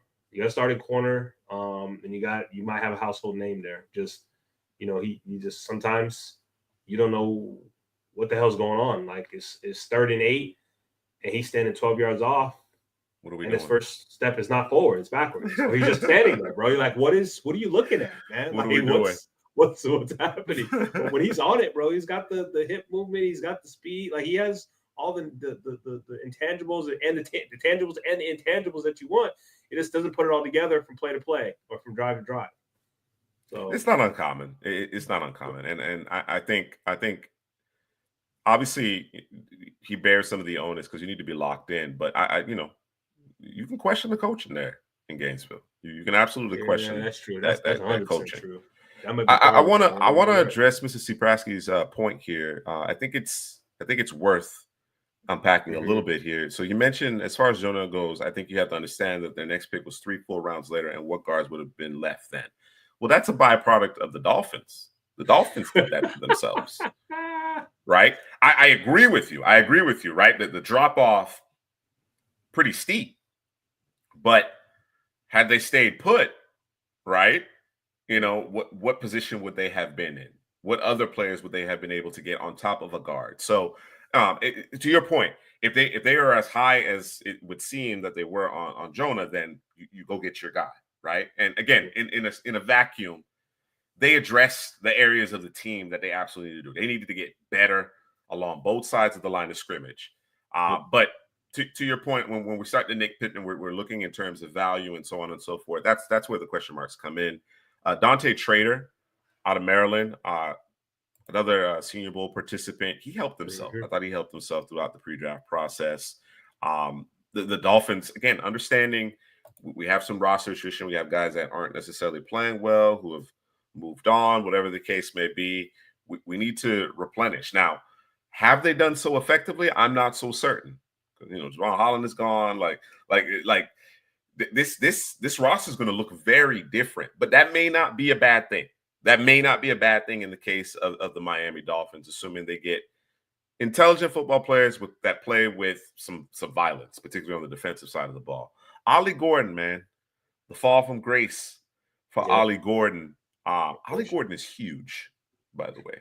Seeing him in person, bro, Yes, big man. My goodness. He's there's no way he is 6'1", 226. There is no way, bro. Gotta be like 6'3", isn't it? Bruh. In Moby, he looked 6'3", 240 to me, bro. Yeah. He looked massive.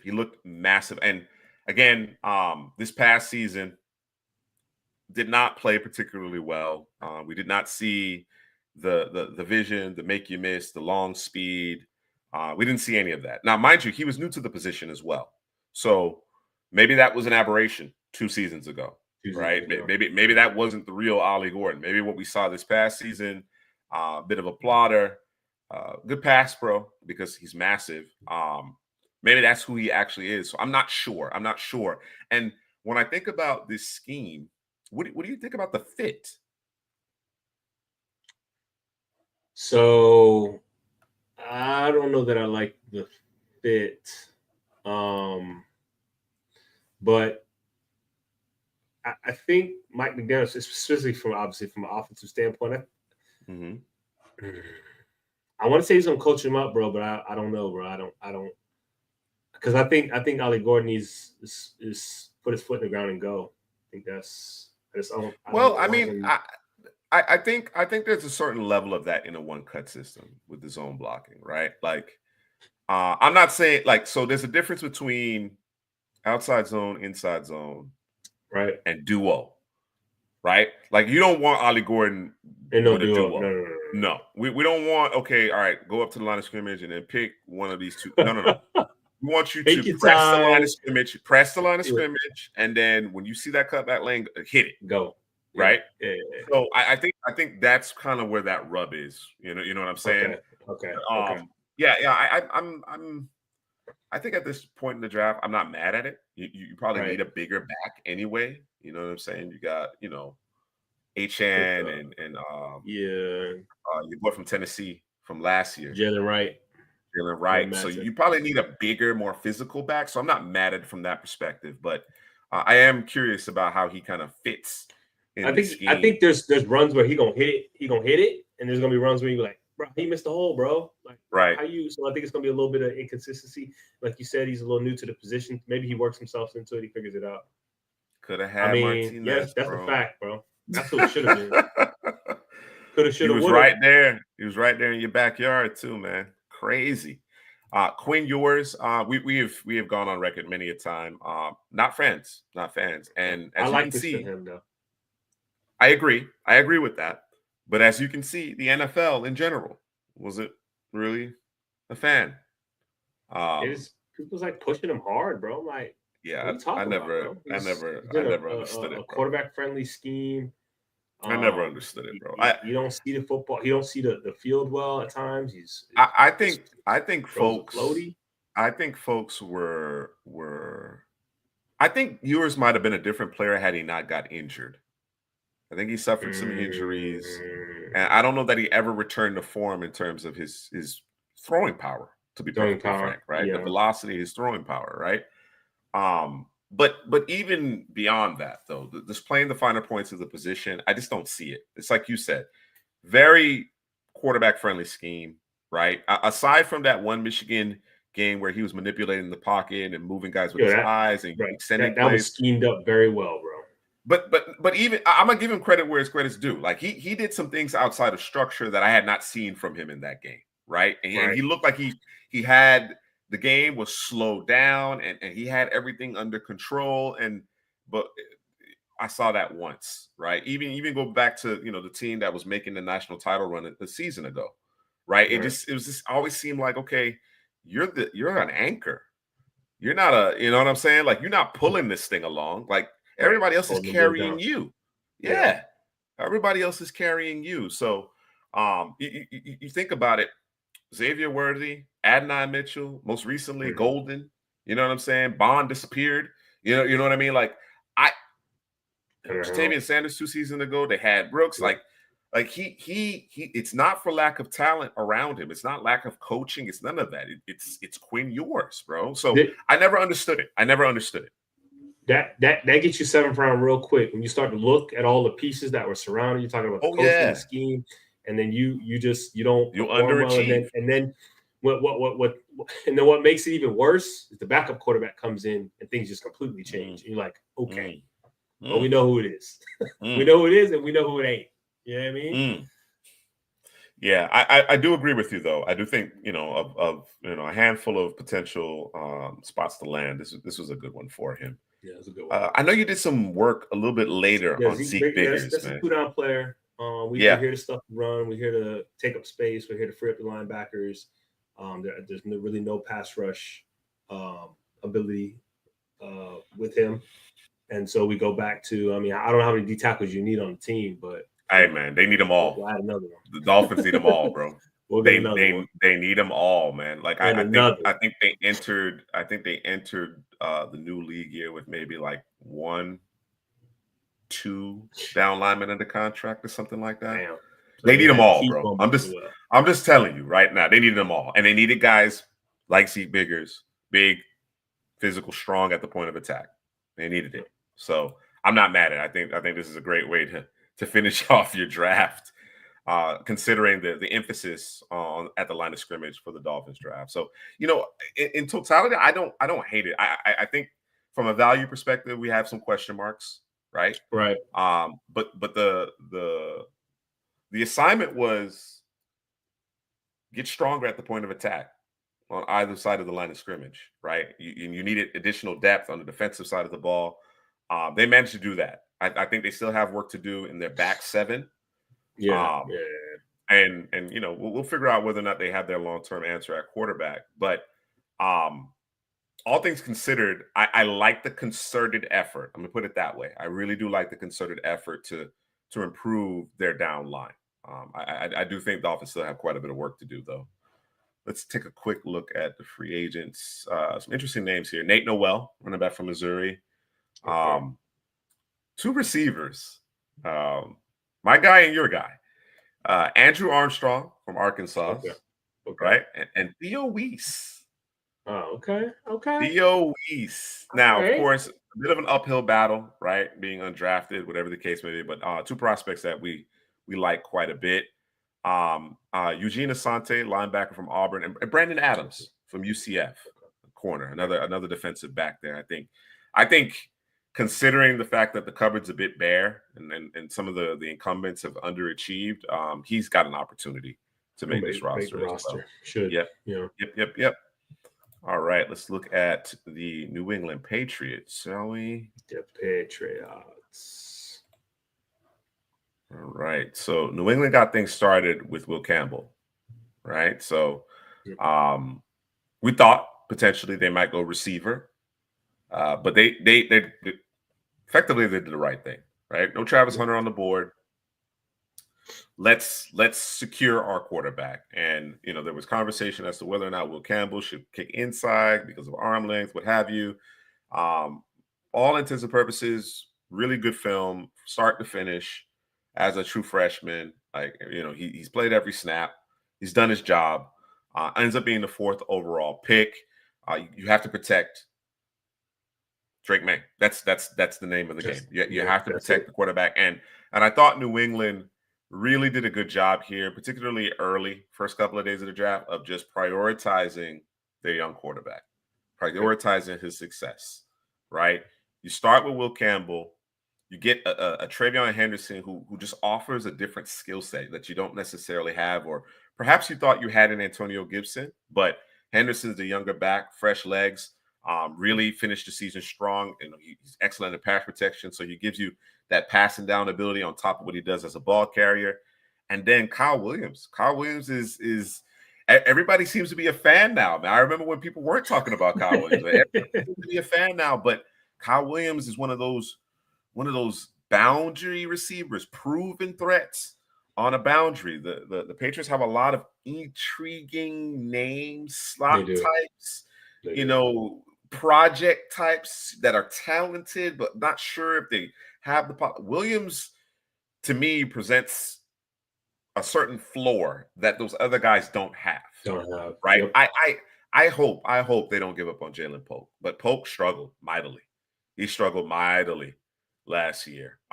It's a new regime, so he may have a short leash, but I certainly hope they don't give up on him. Butte actually started to show some things. They have some intriguing names. They got some guys. They need another guy to come through. Yes. But I like the addition of Kyle Williams because they needed more. They needed more in that room. Jared Wilson solidifies your center position for you. That just takes care of that. So again, Will Campbell, Jared Wilson, and then you get a couple skill position players here in Henderson and Williams between the Campbell and Wilson picks. So I like that start quite a bit. And then you get into Craig Woodson, who had a hive in terms of the safeties in this class. Joshua Farmer is a guy that you thought turned some heads in Mobile. What do you think about Farmer? As I understand Farmer, right? Because I hate watch FSU being a Hurricanes fan. I hate watch, right? Farmer is wildly inconsistent, bro.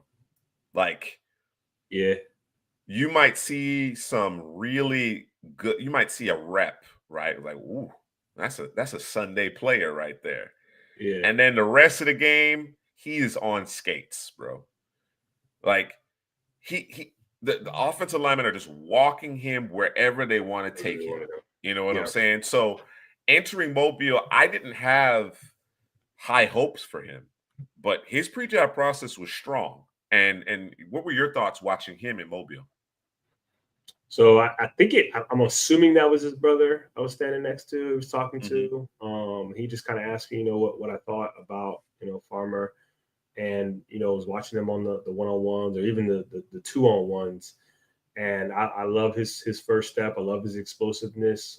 He can like when you say wildly inconsistent, you could see some of that because he would kind of get high at times and kind of be out of control and just not necessarily not looking like he know what he's doing out there at times. He's like, I'm trying to do a whole lot, but I'm not really doing anything, bro. You know how you in the pool, bro, and you just splashing around, think you about to race to the other end of the pool and you're not moving, bro. That's kind of what it's like. You think you Phelps out there, but you're not really moving.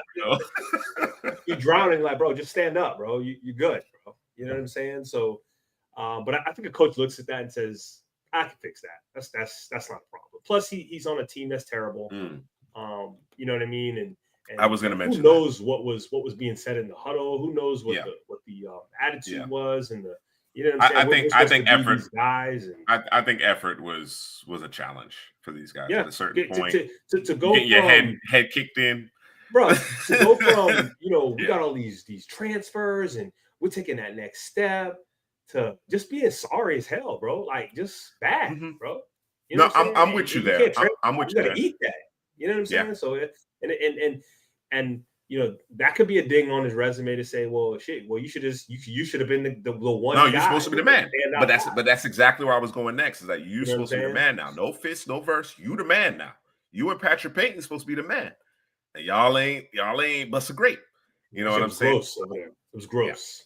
Yeah. It was bad. Saying? So, and again, what are those conversations in the meeting room, right? And apparently they were decent. You know what I'm saying? The team's like, okay, we understand, we'll get it and go.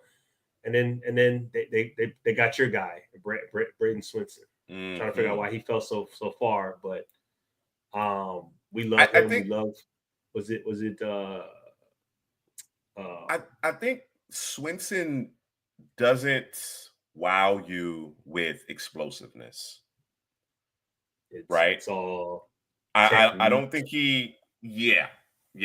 And I think teams, and this is part of, my evaluation that I've kind of tweaked a little bit because you know how I feel about Latu, and I'm not coming off of that. I think Latu's going to be terrific, but Latu didn't have the Jared Verse speed to power, right? Okay, right. And in order to take full advantage of really advanced hand technique and secondary and tertiary moves, you have to be able to threaten with the speed.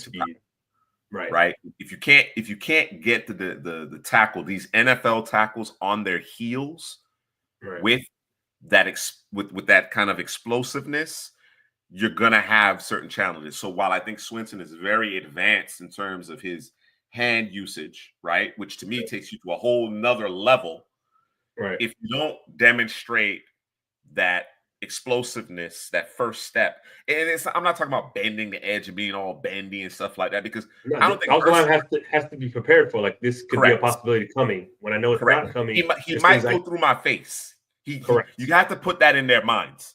That if I don't have good weight distribution, if I don't have good technique, right? If I overextend, open myself up too much, whatever the case may be, I might get embarrassed. You understand what I'm saying?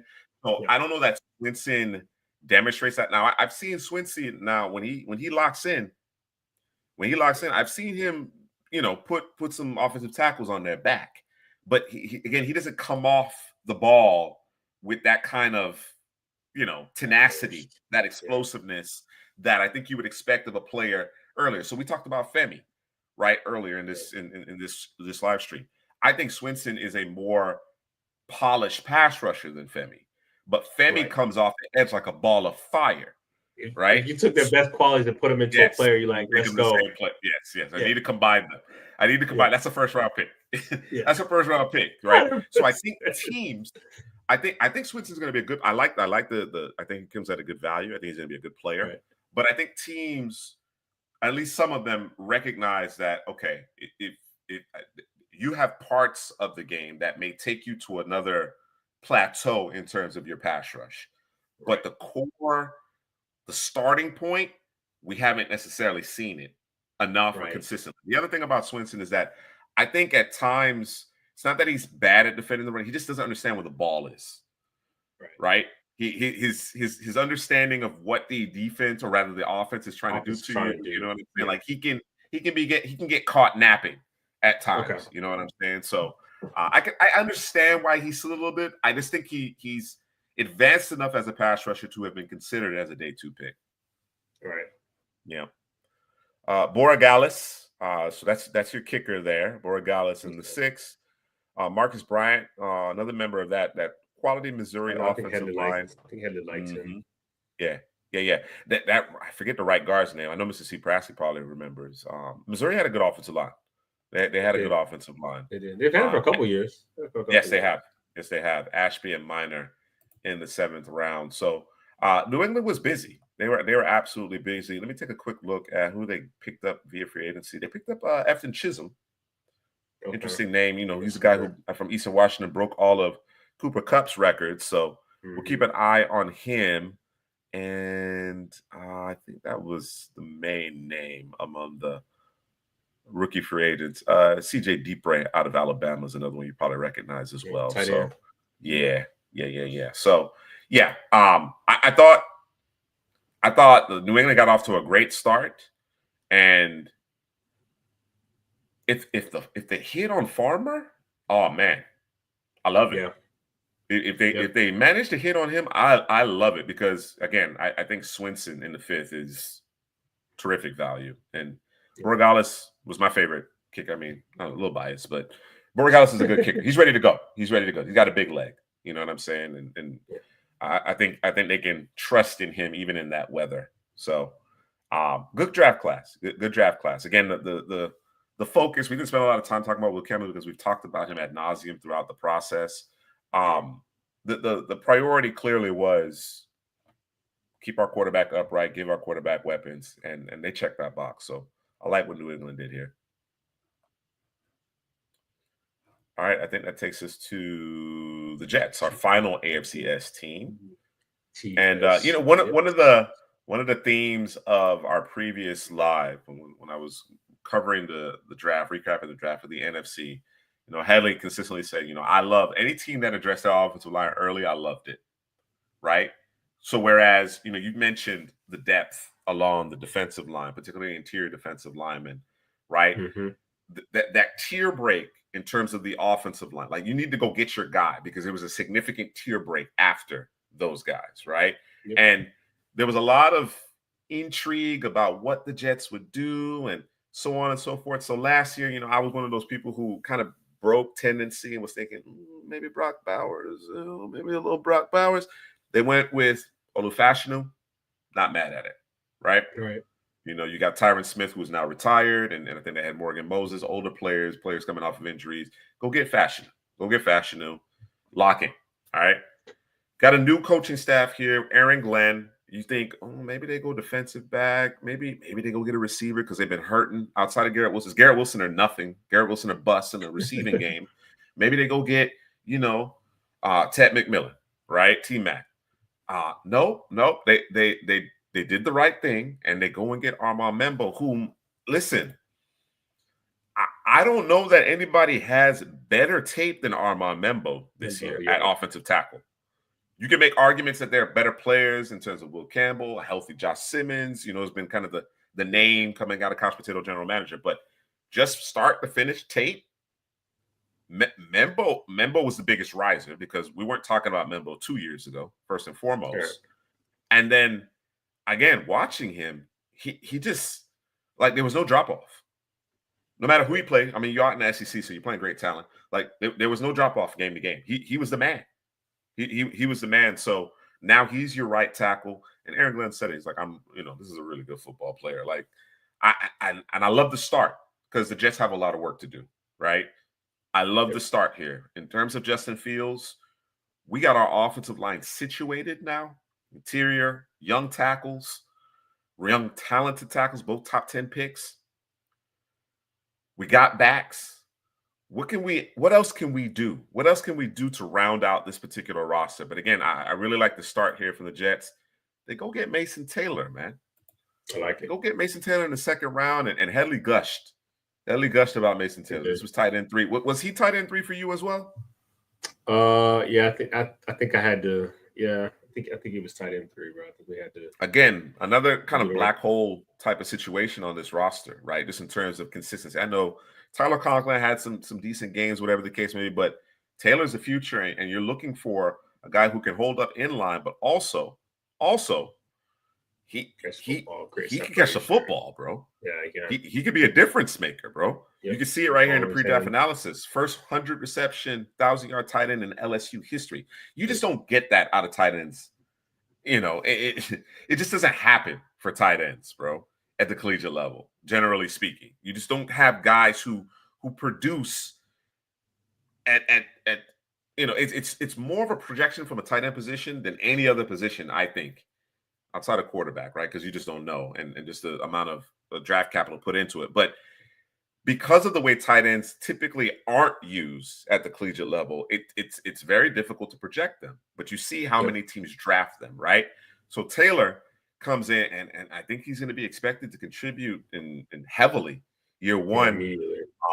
Polished, very polished tight end prospect, always seemingly open, catches everything. I think that's kind of the lasting impression you have about Mason Taylor, that he catches everything.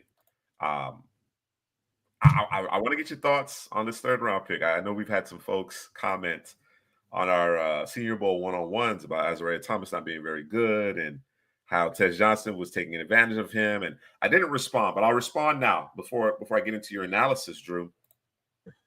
Thing about Azariah Thomas is we've talked about it. The one-on-ones are not conducive to the success of a defensive back. Again, if there's a DB that's playing really well and locking down in one-on-ones, bro, sign me up. Sign me up, because there's no leverage, there's no pass rush. Like it's a free release, free go most of the time. But when you watch Azariah Thomas in 7-on-7, 11-on-11, one-on-ones in the red zone, he was terrific, bro. He was a player that we saw all year, lockdown, man-to-man coverage, right? And as you saw some of the corners kind of slide, you know, I thought some of these corners would go a little bit earlier. Some of them slided. Watching him slide into the third round, I had a sense when the Jets were on the clock that they're going to pick him. They're going to select him because Aaron Glenn, being a corner in his own right, he understands. He understands. I think Thomas tests a little bit better. He definitely goes a full round earlier, maybe even slips into the bottom of the first, because the tape doesn't lie, right? Nope. You can set aside those one-on-ones, right, against, you know, Tej Johnson with the two-way go. But again, when real football or something that simulated real football came into play, he played very well. So really like Azariah Thomas here in this landing spot. What are your thoughts? Yeah, he's a big physical corner. And I think, you know, one of the questions you had going into the Senior Bowl is, can he play in the slot? And I think it was answered. Yeah, I don't want him. I wouldn't. No. I mean, I wouldn't have. We want you just want to see it. What is that? Can he do it? Yeah, Can he do it? Yep. Can he check that box? Yep. You can't check that, so we're not worried about it. Okay. We already know he was a boundary corner. Like you said, 11-on-11, 7-on-7 in the red zone. Different player, right? Yep. So I'm not going to kill him for it or ding him for it because he couldn't play in the slot. Because I just wanted to know if he could or if he couldn't. That was it. I'm okay with it. I'm not surprised. What he went third round, ninth pick. Yep. Yeah, because the corner thing was deep and that made sense. I thought he would have gone before some of the hurt corners, but I know he didn't go before Benmo. He didn't go before Will Johnson. I just don't think he tested well enough. I don't think he tested well enough. I understand, because I agree with you. I thought that he would once you started seeing those guys slide, Okay. Ravel, Like Thomas Morrison, got to Will go, right? Johnson. I thought like, okay, Thomas is going to come off the board here, particularly in the Right. second round. I think he's got to come off the board, but I don't think he tested well. And to your point, perhaps being a pure boundary corner hurt him a little bit from that perspective. Okay. Yeah. Right? Makes sense. Yeah. But Makes I sense. think the Jets got a good one. I think they got a good one. Another Yeah, I think glaring so too. need. He'll get And I coached think they up got a too, good man. one. So, Yes, but absolutely. he's good there. Absolutely. Really like the Jets' first three selections. Arian Smith, again, kind of like Shamiri DK, seemed like these teams they wanted the field stretchers, they wanted the speed. Now, again, I'm not mad at them adding a receiver, right? Because they needed more pass catchers, they needed more weapons, and certainly with Fields' arm, having a guy who can stretch the field makes sense, right? Smith had another good Senior Bowl, right? He played very well at the Senior Bowl. Throughout the season, he was Georgia's top receiver, and that was really the question mark at Georgia, right? Who are the weapons? Who's catching the football? Mm-hmm. He was their leading receiver. He also led the country in drops. So we know what it is with Arian Smith. I don't think it's for lack of talent. I think he's talented. Just the consistency. Are you going to catch the football? That's the main question mark. So an area that he clearly needs to work on, improve upon. But again, in that same vein of Shamiri DK, and in this case, I think there was just more production to work with. Yeah. It's the concern about the drops. That is definitely the concern here. Malachi Moore, Drew. Again, going back to the secondary, I think this is another good, shrewd selection. Yeah, this is man, a great drafting of a player. Excuse me, Malachi Moore.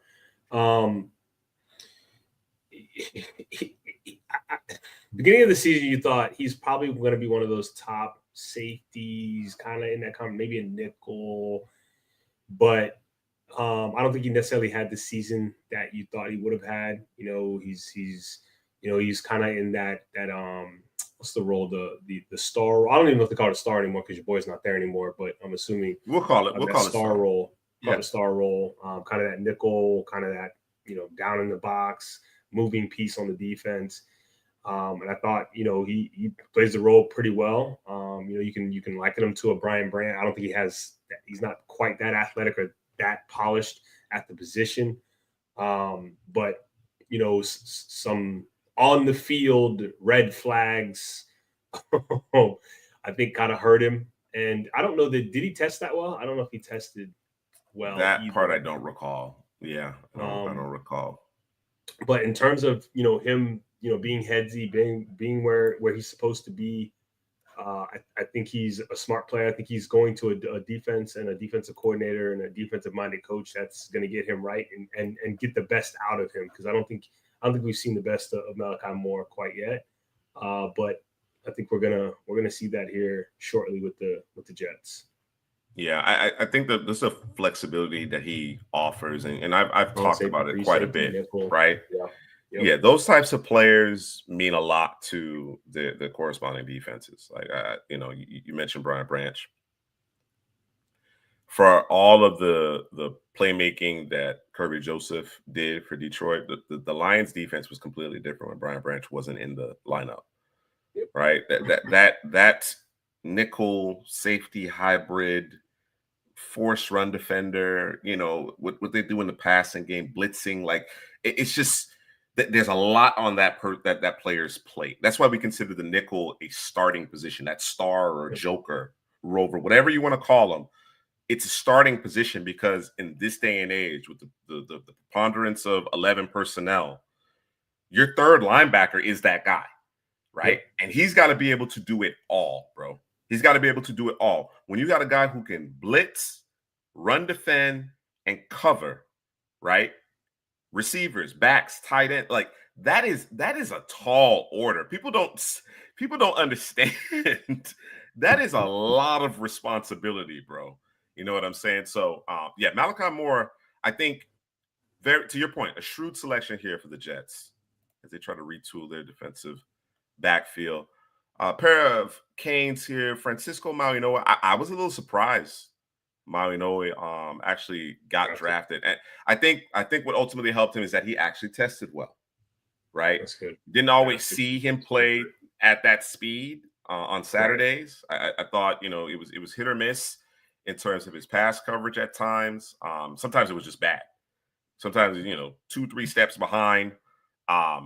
The run defense a little sketchy. You know, I've seen Tutton run through his face, right, and go for 50. You know what I'm saying? That big run that the Gators broke, yeah, in the opener, that was oh on Maui yeah, Noah. yeah. That was Maui Noah. Yeah, bad angle. I thought they were misaligned, bro. That was him though. That was him. No, there was a misalignment. Oh, there was definitely misalignment. Okay, I was gonna say 7 was back there too, but again, Maui Noah didn't make the play. So it just I've never seen him as a NFL caliber defender. I think he's going to have to obviously play on special teams. Maybe he develops. Maybe they see something in him. Again, I was a little surprised that he tested as well as he did. And again, I think that's what ultimately got him drafted. What he does do well, I think, what he does best is when he's able to green dog, when he's able to blitz, right? When they do that, you know, that double A gap blitz, you know what I'm saying? Or they stunt the linebackers, you know what I mean? Like I think he does that well from a timing perspective, but just in space, I question him. And even at the point of attack, I think he's on skates a little too frequently. His brother, by the way, his younger brother is going to be a top 10 pick, by the way. The right tackle. The right tackle. Yeah. He's gonna be a top 10 pick. Tyler Barron. Oh, what could have been? Supposed to be the guy, bro. We're supposed to be the guy. My goodness. Damn, bro, from possible first round pick, fifth round pick.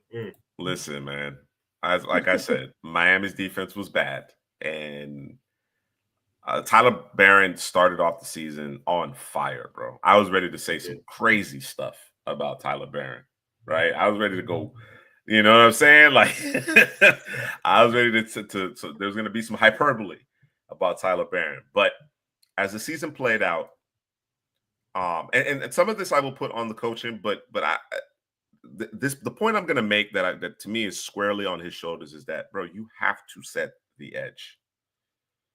Right. And again, some of that can be coaching, right? Like Miami did a ton of stunts. Like every snap is a stunt. If you're not dropping an edge or defensive tackle into coverage, it's a stunt. Right. Again, that defensive coordinator has been relieved of his duties. But there were too many instances where Barron was going upfield and he just simply would not set the edge. That's crazy. Right. And to me, as an edge defender, right, I liken it to a running back not being able to pass protect. Right? Like, to me, or the NFL, frankly, you don't get on the field if you can't pass protect. Right? If you are a liability in terms of being able to protect the quarterback, if you get the quarterback sawed in half in the NFL level, you won't play. You won't play. Doesn't matter how talented you are with the ball in your hands. As an edge rusher, in my mind, right? Certain teams are like, you know what? We're going to stop the run on our way to the quarterback. Cool. You understand what I'm saying? But when teams are literally running through your face, play after play after play, and you refuse to set the edge, you trying to loop around, you doing spin moves, you doing anything but holding up at the point of attack, determining on your way to the quarterback whether or not it's a run or a pass. Like it is the 101 type stuff, right? And when the sack numbers, the hurries started to dwindle, and we got exposed in terms of our inability to just stop the run because of our refusal to set an edge, that is ultimately why Tyler Barron slid down the board. Now, I think he rehabilitated his draft stock a bit going to the Shrine game. I think he played well there in terms of the practices, the one-on-ones. He can get after the passer. I absolutely believe that. I really do. But he's not a complete football player because he doesn't set an edge.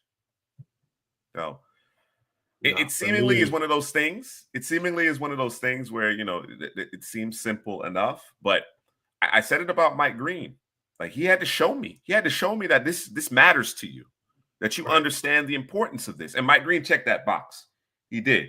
Tyler Barron to this point hadn't, and I think that's part of the reason why he slides to day 3. All right. That is the Jets draft class. Among undrafted free agents, we have Donovan Edwards, whom, rightfully went undrafted. Jamal Pritchett, receiver from South Alabama. Gus Hartwig, the center from Purdue. And one more name here, Aaron Smith, off-ball lineman from South Carolina State. That's a guy that I would keep my eyes on as well. So the Jets, Aaron Glenn's first draft class right there. All right. One final division to discuss here in this AFC draft recap. This is the final show, by the way, of season 3 of the second half draft show. It's been a good season. Season 4 is gonna be better. We coming with that heat. Coming with that heat in season 4. Let's see here. Let's start with Denver. Yep. Jahdae Barron right out the gate. Come on with it, Drew. Jahdae. Jahdae, I think he had the most interceptions in the country, if I'm not mistaken, or he was tied with somebody. I can't remember. Definitely for the SEC. He was number 1 in SEC. Gets his hands on the football. Let me pull their roster real quick. I just want to see something real quick. Yeah, I mean, they got – I don't – so I'm not 100% sure why they drafted him, because you're talking about PS2. Who's playing the talking nickel? About Riley. He's playing nickel. Who's playing the nickel? That's my question. You got Riley Moss and you got Chris Abrams-Drain, which I think he came in injured, correct? If I'm not mistaken. Yes, he got drafted. Yeah. So I'm not sure what that's looking like. So I don't know. And then you have Jaquan McMillan is the corner with the Reese Taylor and Quentin. So I'm not really sure where he plays. I think he's a really smart football player. He's probably one of the smartest corners, probably one of the smartest players in this draft. His ability to come up and attack the football is probably one of his best qualities, if not his best quality. He's about that life in terms of the run game. Good hips. I think he's probably best when he's able to, in zone coverage, to keep his eyes on the football. Not that he can't play man, just that's at his best. What does he play better? That's what he plays better, because the way he attacks the football. I think he's a nickel safety hybrid.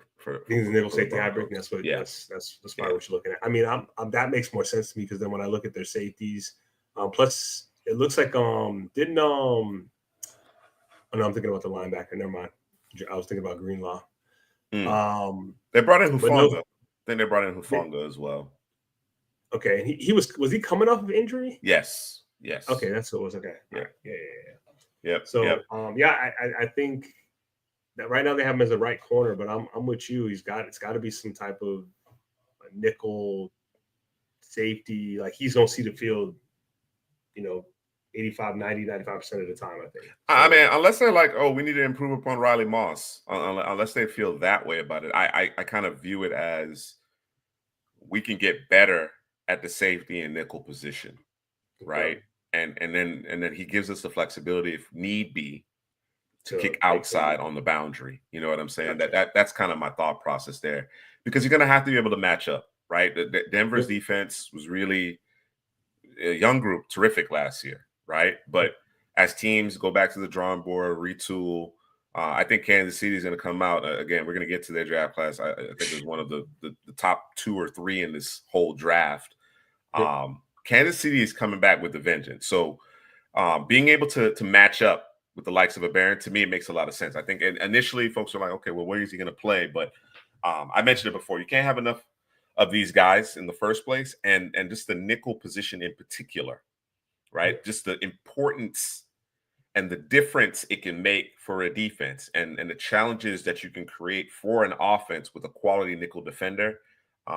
It goes a long way. It's a starting position. That's the way you have to think of it, that way, right? The nickel is among your starting 11 on defense. So, and it requires a unique type of player to play that position as well. All right. So RJ Harvey in the second round, right? I think, depending on who you ask, Harvey could have gone as early, like he did here in the case of the second round, third round, or maybe, fifth. You know what I'm saying? I kind of like Harvey in that third, fourth round range. Here he is towards the bottom of the second. So I don't hate it. What are your thoughts on him? Big time explosiveness. Yeah, that's it right there. Big time explosive. I think some people were likening. There was one comp was Bucky Irving. I can't think of the other comp. I think he's a little bit more explosive than maybe a Bucky, but yeah, I mean we were pegging them to go running back in the first round. I think the running back was Amarion Hampton. I think You're that's right. but I think he was Right. gone by that point. So obviously you're gonna get Hmm. the consolation prize in RJ Harvey, but I like it, bro. I think it makes sense, So um, yeah, because I mean you got Audric Estime, you got Tyler Batty, and then you got a Jaleel McLaughlin. So Yeah, it's not great. It's not no, great, it's and not and for sure. clearly Sean Payton was high on Harvey. Yep. Um, I like Harvey. I like the tape. I like the tape. Again, I think at this point in the second round, that late, if that's your preferred player, then I'm not Good player. Yeah, you necessarily go get him. mad at it. I'm not, but yeah, anywhere in the third, fourth round, I was comfortable with Harvey, so I'm not mad at it. A little surprised with the Pat Bryant selection. Yeah. I know he's from Duval. He's from Duval. That's Rod's guy. Rod's saying, yeah, he's gonna be a tight end. Not at 204, my guy. Not at 204. Pat Bryant, very good college football career, made a ton of plays. Mhm. It's just I don't know that he's Separation. going to be able to create separation. Exactly. Yep. I don't know that he's going to be able to create it. I could be wrong. This could be a Juwan Jennings situation all over again, right? Could turn out to be a really good pro, indispensable. You know what I'm saying? You know how Sean Payton likes to have his flavor of receivers. We talk about, and I'm going to steal a DP's, analogy, but you're building your receiver room like a basketball team, right? 1 through 5, Right. right? Perhaps Pat Bryant figures into that. Perhaps he kind of carves out his niche, his role. But I am concerned about his ability to separate. I just don't think he does that on a consistent enough basis um, at against NFL caliber defenders, right? And that's what he's going to be facing every Sunday. So my concern, especially this There you early, got him. Yeah. yeah, yeah. Yeah. If we're talking, the fifth, sixth round, I'm much more comfortable with that. I thought there were better receivers available, guys who do separate with a bit more consistency, that offer a similar frame as well. So Sean Payton, likes his guys. He clearly likes his guys. There's a Savion Jones.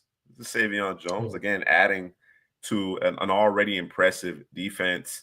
I wonder if he's going to be more, of a 5 tech in this particular that's what I scheme. would think. Yeah, That's what I would think. yeah, And he early on, he was actually the guy for LSU early on before Swinson turned on. I think Jones ended up getting hurt. One of them, I think it was him that ended up getting hurt and missing games or something, or maybe he just kind of disappeared. But he was the guy that kept showing up for the first two or hmm 3 weeks of the season. I'm like, damn, who is that guy?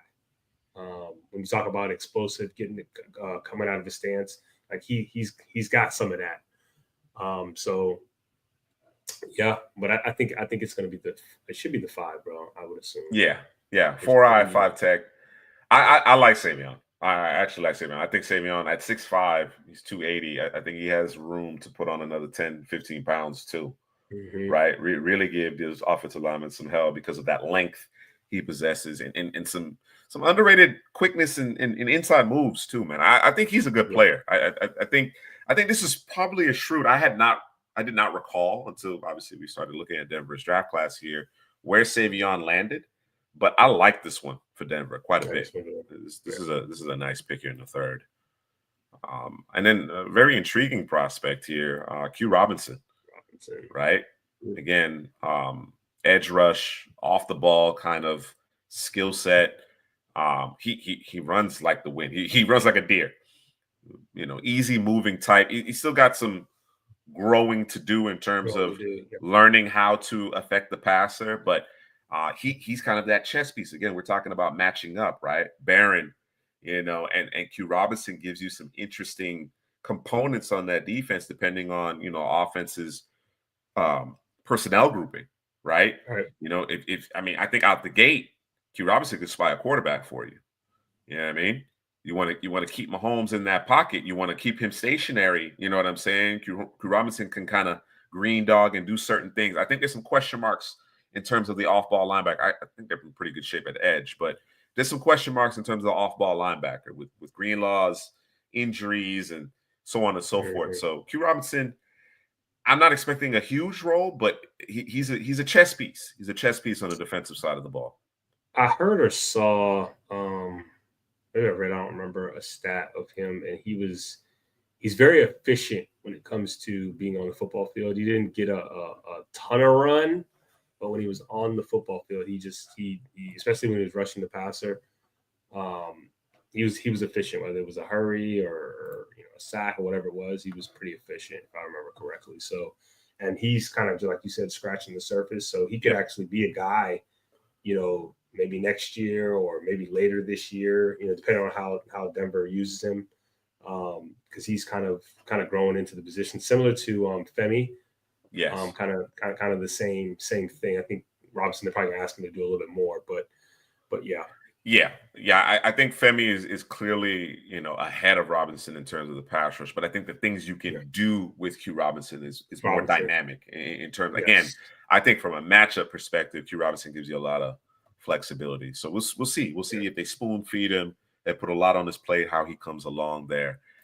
From an undrafted free agent perspective, they added Clay Webb, guard from Jacksonville State. Okay, like it. Nice addition there. Marcus Cox from Kentucky and Xavier Truss. So I actually like that trio. Xavier went undrafted? Yeah, he went undrafted, man. He did. Okay.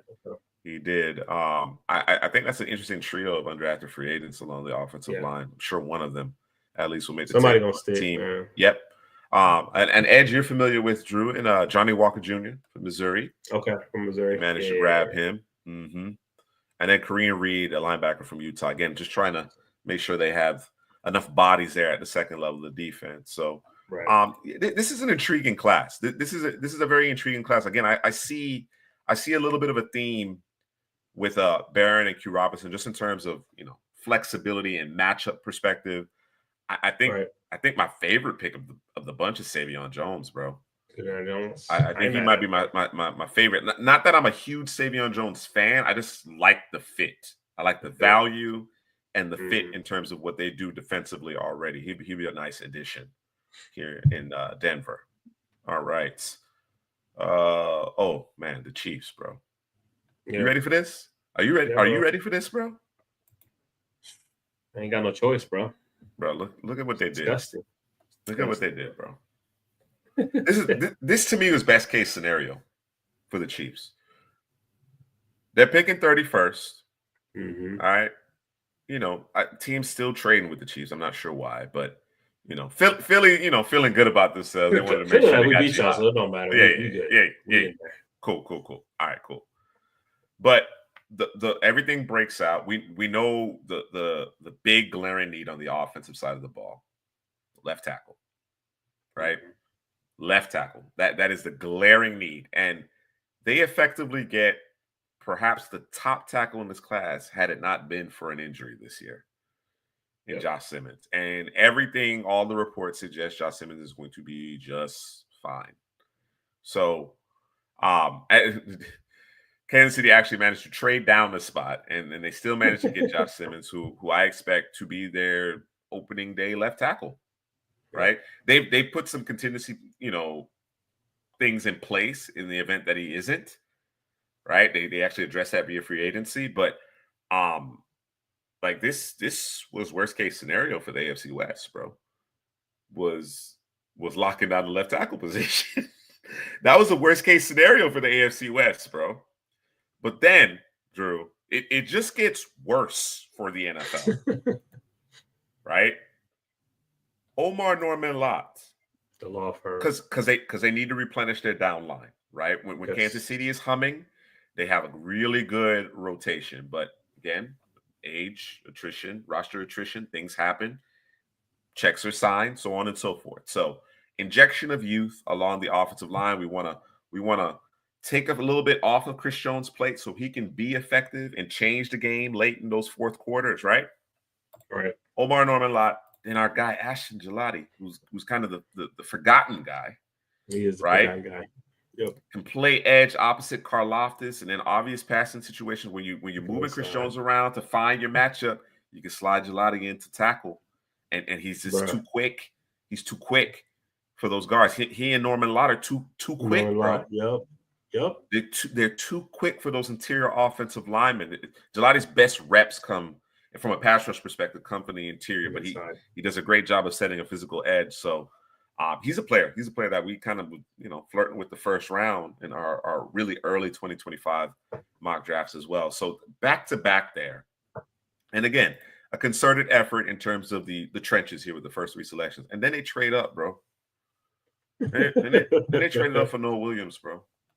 What are we doing, NFL? We just letting it happen, bro. What are we doing? It it's okay. This was my guy. This was my guy right here, man. I mean, you lost L'Jarius Sneed, right? Significant loss. And I think Kansas City, the position coaches, Spags, everybody has done a great job of coaching guys up.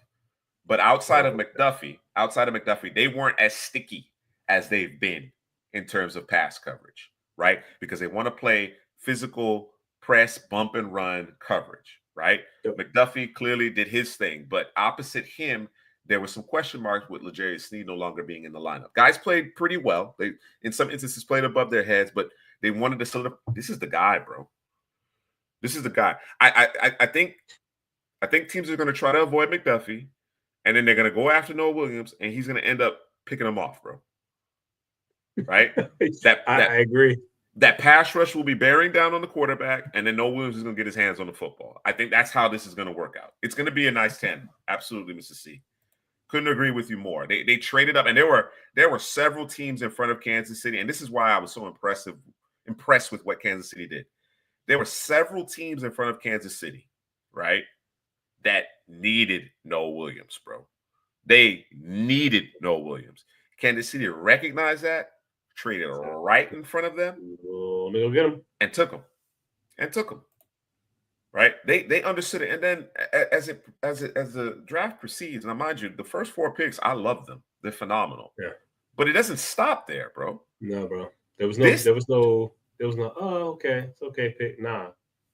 There was no drop off, bro. Jalen Royals, bro, in the 4th? What are we doing? They just let it happen, bro. It's another just let it happen. So he's gonna stand still, bro. So Kelsey, obviously longer in the tooth, right? Mm-hmm. Okay, not the same player that he once was. All right. Offense clearly different without Rashee Rice in the lineup, right? Okay. Xavier Worthy looking to be a guy. Okay, that was my guy, but he's looking to be a guy, right? In terms of being able to take the top off the defense, make plays at every level, right? All right. So now you're going to get Rashee Rice back. And now let's just drop in Jalen Royals, bro. Let's go. Brett. Let's go. Clinic. All right? Okay? You re-sign Nick Bolton. You need somebody opposite him. Or, you got Lucian All. You want to make sure you have depth. You want to make sure you have, bodies there. Jeffrey Bossa helped himself quite a bit throughout the pre-draft process this past season. So you drop him in as well. That's a good pick in the 5th round. And then my guy, bro, like the former Juice, bro. Yep. We knew Kansas City was going to add a back. We just didn't know when, right? And there were a couple of guys that went very late in this draft at the running back position that had no business going that late. Brashard Smith, you can see 5'10", 194. He plays bigger than that, and he's got the juice, bro. He absolutely has. I think in this offense, especially what he does in the passing game, it's a problem, bro. And Andy Reid doesn't care where he drafted you. No, he doesn't. Right? He's going to find a way to use his players. So I assume Pacheco will get the early down work when it's time to go in that hurry up or passing mode, right? Change of pace. Here comes Brashard Smith, bro. Here you go. This is a clinic, bro. And I haven't even got to the undrafted free agents. I haven't even got that. This right here is sick, bro. Is a problem for the NFL. I'm telling you right now. I'm telling you right now. I have Kansas City Chiefs fatigue, bro. I have fatigue. You over the boys, bro? Yes, I'm over it. But it ain't going nowhere, bro. It's not. It's not going anywhere. Not when they're drafting like this. Not when they're drafting like this, bro. It's not going anywhere. So, with that being said, let's take a look at the undrafted free agents here for Kansas City. All right. There's one name in particular I wanted to mention to you, but Elijah Badger, they added him. Essa Pohl, Dalton Cooper, in terms of that offensive line. So they're not taking any chances. They're going to fix the tackle position, right? Melvin Smith out of Southern Arkansas, cornerback. You know, Spags will find them. Spags will find them. Yep. But they got Jake Brenningstool, bro. The Travis Kelce replacement. Why did no one draft Jake Brenningstool? Tight end class was deep, bro. It wasn't so deep that Jake Brenningstool shouldn't have got selected, though. No, you're right. Yeah, Jackson Hobbs, who came off the board, if I'm not mistaken. There were a few there that I was like, over Brenningstool? Yeah. So yeah, I know Gray is a player that has been, you know, in this system for a while, and his role has consistently grown. But I fully expect Kansas City to carry, you know, 3, maybe even 4 tight ends, and I think Brenningstool will make this team because I think he will too. He's a good player, bro. Like I said, I have my Chiefs fatigue, and I had hoped that the NFL would have done a better job of keeping a really good draft class for the Chiefs at bay, but no, they did not. And the Chiefs, Brett Veach, Andy Reid, like they did a masterful job here. They did a masterful job here. Like you want to see something different, right? You want to say, okay, well, maybe the Ravens. I don't think so, bro. I think it's the Chiefs again. It's the Chiefs again. It's going to be a Chiefs again. Like, not just going into the season thinking, you know, Chiefs are the team to beat. No. The Chiefs are going back to the Super Bowl, bro. They stay healthy. Yeah. If they stay healthy, bro, with this class, they're going back to the Super Bowl, bro. Absolutely. Absolutely. There's no doubt in my mind, bro. You know, I hope somebody else could break through, but this was a clinic. This was an absolute clinic. All right. Enough gushing about the Chiefs draft class. I think the Chargers had a really good draft class. So the question mark obviously here is, you know, was it too soon to take Omarion Hampton? What are your thoughts? What are your thoughts? With the Chargers, what did they take him at 22? Yeah, they did. I mean, he was kind of pegged to kind of go around about 20 to about 35, somewhere in there. You just didn't know who was going to take him. Let me see. Let me look at this. They got Najee. I mean, they needed a running back for sure. Just trying to think who was on the board at the time when they took him. I like the player. He hit his head on the goalpost, has the speed, the juice. Reads the offensive lineman well, plays off of blocks, presses the hole. Like he's the total package in terms of the running back position. I had some concerns earlier in the season in terms of him being a better pass protector, but him getting his quarterback hurt, I guess that kind of essentially kind of fixed that, or maybe it was just, you know, a one-off. Well, I'm not gonna say it was a one-off because it happened multiple times in that game until he got hurt. So, you know, maybe it was a come to Jesus meeting with him being a better pass protector. Yeah. He got that fixed after getting his quarterback sawed in half. The more and more I looked at the Chargers class, the more and more I liked it. Right. Because I'm not one of those individuals that's, you know, vehemently against taking running backs in the first round. You know, Ashton Jeanty, no question. Hampton, maybe.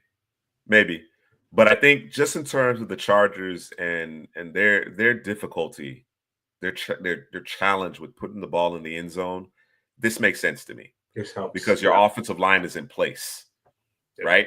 If your offensive line is in place, then you can go get the running back early. You can prioritize it, right? Even with Najee being in tow, I know some people feel like, you know, that you should have gone in a different direction because you already had Najee. I don't necessarily agree with that. I think Hampton, clearly the more explosive player. Najee is who he is. You know what I'm saying? Najee's going to run hard, but he typically isn't going to make anybody miss. And he's certainly not going to break for 50. You understand what I'm saying? That's where I'm like, I'm good with it. Because you see Najee, but then you're like, okay, well, who's behind Najee? Not anybody where I'm like, okay, I think we're okay. Nah, like Right. Hampton makes the running back position fine, right? Nothing wrong with, like you said, Najee, but I need somebody who can, who's got juice, man, who can break one. Like you said, Yeah. them boys struggle to move the football. Yeah. Well, And this and guy and can do even that, bro. even in what was kind of considered a down years compared to his sophomore campaign, I mean, we're talking Mm-hmm. over 1,000 yards after contact, right? So he does it all, right? Power, quickness, speed, make you miss, run through you, right? Catch the football, improved in terms of pass protection. And then again, he can give you the explosive play from the running back position, whereas Najee can't. He's not Yeah. going to. You know what I'm saying? And again, I can't stress it enough. The Chargers had too many instances where they just could not finish drives, right? They couldn't convert. They had to settle for three. They had to do this, that, and the other. Hampton, I think, just gives you a different dimension on the offense. And it's part of the reason why I really liked them doubling down, because they self-scouted very well in my They did. mind, right? Trey Harris is a player that I really liked among the receivers, and of course, Jim Harbaugh in the current regime effectively didn't draft Quentin Johnston, right, who's had his struggles. Joshua Palmer is now in Buffalo, whom I forgot to mention Palmer when we were talking about Buffalo. They need him to step up. They need him on the boundary. They definitely need him on the boundary. They need Keon Coleman to take a step. Right. Khalil Shakir is going to do his thing, right? But they need Palmer. They definitely need Palmer to do his thing. But in losing Palmer, you bring in Trey Harris. Again, we need guys who can actually put cricket numbers up on the scoreboard, right? And I don't know why people detract from Trey Harris, because I'm not sure what it is. I'm not sure why people aren't convinced about what Trey Harris can be, but I came away impressed. I came away impressed in terms of his ability to separate, his ability to stack defensive backs, play outside the numbers. You got Lab McConkey. He's demonstrated what he's capable of. Now you got a bigger, more reliable target as compared to Quentin Johnston in Trey Harrison fold. Again, we're expecting big things from Justin Herbert. We're always expecting more from Justin Herbert. I think they got the offensive line situated. They got some quality weapons around him now. Yep. Now, to me, it's on Herbert. It is on It's Herbert. finally like, okay, Justin, it's on you now, right? Show us why you were worth the big money. You understand what I'm saying? So, love the first two selections with that thought in mind, in terms of just being able to we got to score points. During the regular season, you hope to get in the playoffs. You got to score points.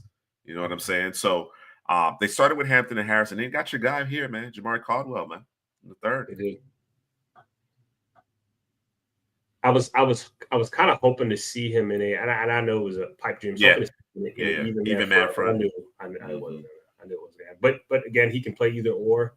But he's going to be used probably in the way that they used him over there at Oregon. He's just going to take up a lot of space. He's going to take up double teams. He's going to free guys up. He's going to allow other guys to eat. He's really, really good at that.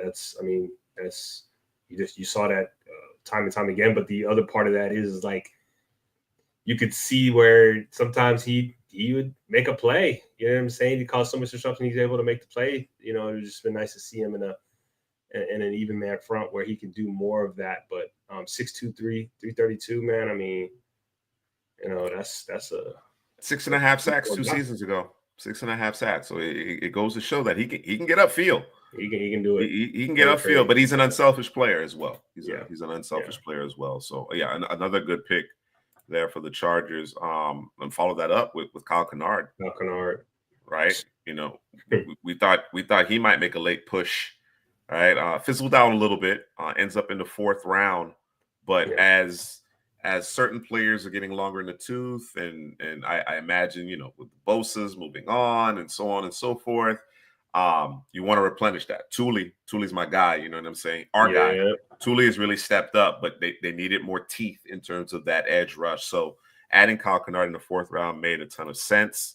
Keandre Lambert-Smith is an intriguing prospect. I don't know that I'm as high as some, but I think just because of some of the roster turnover and trying to round out that room, I certainly am comfortable with the selection here in the 5th round. This is an intriguing one here. Rondé Gatson is really intriguing. Now, I just don't know. I don't know if he can play in line like that. Right. But again, going back to what I talked about with respect to Hampton and Trey Harris, the Chargers recognized we did not have enough juice offensively. We did not have enough guys who can make a play in the red zone for us, right? And I think with Herbert, Gatson, Harris now, bigger catch radiuses, guys who can climb the ladder, or you can just kind of throw up and make a play for you. You know what I'm saying? If they can find the right way to deploy Gatson, not unlike the Harold Fannin conversation we had earlier, talking about the Cleveland Browns, I think he can be a significant add here, especially later in the draft. I think there's going to be parts of the field where you want to leverage Rondé Gatson, particularly in the red zone. 6'5", bro. Absolutely. Absolutely. So just understand what you have here in Gatson. And then, of course, Taylor, Mickens, and Bridges to round out their draft class. I thought the Chargers quietly, they didn't do a whole lot of moving or anything, but quietly had a good class, bro. Strong. I thought they had a really good class. Yeah, they did a really good job. They also added Rocket Sanders. They added Rocket Sanders. I like that. Oh, okay. But we got a type out here. Let's see. And DJ Ungalele. Oh, okay. Okay. Okay. All right. Yeah, the Rocket Sanders signing is intriguing. I think Kamani Vidal might have a little bit of a fight, a little bit of a battle. Yeah. Tighten up. Yeah, tighten up. All right. One more draft class here in our AFC NFL draft recap. The Raiders. All right. And okay, obviously, Ashton Jeanty was the pick. What did you think? Not set Jeanty aside. Set Jeanty aside. Based on what was available, what direction would you have gone in with this Raiders pick? The Raiders, he went what? Would it have been Jeanty, or would you gone with T-Mac, or what would you have done? I probably would have went Membo.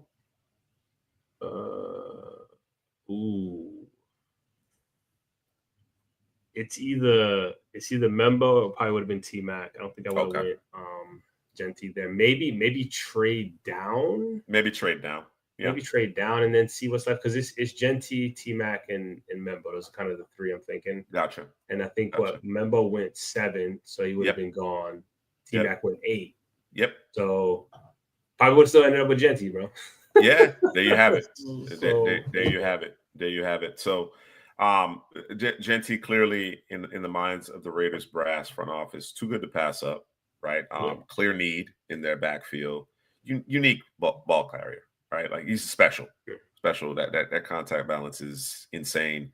And I've mentioned it several times. We didn't get to see the best of Jeanty in terms of what he does in the passing game. I think that's the part that may turn heads here in the NFL, right? You see the 2,600 rushing yards, which is insane, bro. Insane, bro. It's crazy. But what he does in the passing game, I think, got lost in translation this past season. So you got to think of him as a weapon. He's a bell cow. He's the weapon. We're gonna ride him hard for 4 or 5 years, or as long as he stays healthy. We're gonna ride him hard, right? You follow that up in the second round with Jack Besh, your guy. Jack Besh, man. Appreciate it. There's another video, real good video on DP's channel, The Scouting Room. Check it out. Him breaking down Jack Besh, what he means to the Raiders offense. Power slot in DP's mind. And I think we agree with that, Drew, but with the ability to play outside the numbers as well. Yeah. The ability to play outside the numbers as well. Really like Jack Besh. Darian Porter, I think just the way he ultimately tested, and the fact that he's 6'3", like that's unique at the cornerback position. That kind of length and speed. Core special teamer as well. So I expect him to carve out a role early, even if he's not a starter. I think we'll see him on the field quite a bit. Caleb Rogers and Charles Grant. So they went back-to-back tackles here, which surprised me a little bit. I don't know how if you were taken aback by that, but I knew I knew tackle was a position that needed to address, and maybe they just thought to themselves, okay, we like both these guys. We got a chance to get both of them. We don't know which one we like more. You know what? Let's go get both of them. Just Right? both of them. Yeah. Grant coming from William and Mary, obviously we talk about level of competition, but he looks the part, bro. And he was dominant. He was absolutely monster, dominant. bro. So he's a monster. I hope he gets the opportunity to develop. Rodgers probably gives you maybe a little bit more out the gate. They're kicking Rodgers inside. That makes sense. Rodgers inside. That makes because sense. they signed Alex Kappa, which terrible season last year for the Bengals. Yeah. So it's a battle between those two. That makes sense. Because I was thinking, I know at Mobile they were trying him inside. But yeah, they're kicking him. So that's a battle between those two. So that makes more sense. That makes more sense. That makes Charles Grant out there at the right tackle. So there you go. There you go. Yep, that makes perfect sense. Okay, I like it. I mean, I like Miles Frazier more, but I like it. Dante Thornton Jr. There you go. Speed. Al Davis. Speed. Yeah, man. Let's get vertical. Yeah. I think that's a good. No, it's not. It's not. Yeah. It's not. Especially at this point in the draft, you got Jack Bech, you got Jacoby Myers, you got Genty in the backfield, you got the guy Brock Bowers. Right now, let's get somebody to take the top off this defense, and Dante Thornton Jr. makes perfect sense. Tonka Hemingway. Tonka went a little bit earlier than I anticipated, but I'm surprised he went ahead of Pegues. Pegues, right? Yeah. But you talk about both of these players. I like the additions. We keep on talking about having depth and rotations up front, being able to hold up at the point of attack. Pegues is a really intriguing player, and I agree with you. I probably swapped these two, but clearly they like Tonka, and I think Tonka had some really good film in previous seasons. I think 2024 maybe not as much because you had some more names that have kind of stepped up, some guys on that defense in totality who stepped up, but Tonka he's fairly accomplished though. He's fairly accomplished. He's played a lot of football there at South Carolina. So I like the fact that they got both of them, regardless of where they got picked. Tommy Melton apparently and Cam Miller apparently like a really intriguing process. So Tommy Melton, I believe, played quarterback at Montana State. Yeah, I think you're right. All right. Finished his career with 3,500 rushing yards and 5,800 passing, but they got him listed as a receiver. So maybe moving him into the slot. And there's certainly examples of former college quarterbacks, small school quarterbacks moving to the receiving position and having a lot of success because they understand that they're really good athletes, right? But they also have an understanding in terms of what the quarterback wants, needs, what defenses are trying to do to him. So that's what I'm going to keep an eye on. I think that's intriguing. This Cam Miller pick, I've heard, has been very closely related to Tom Brady, right? Tom Brady saw something in Cam Miller, so take a flyer. Yeah, he's from North Dakota State, which is a good program in itself. Very good program. Very good program. So we'll keep an eye on that. We'll put a pin in Cam Miller, and then Cody Lindenberg, off-ball linebacker from Minnesota. I think he got kind of lost in the wash a little bit among the off-ball linebackers. Looking at I don't like their linebackers.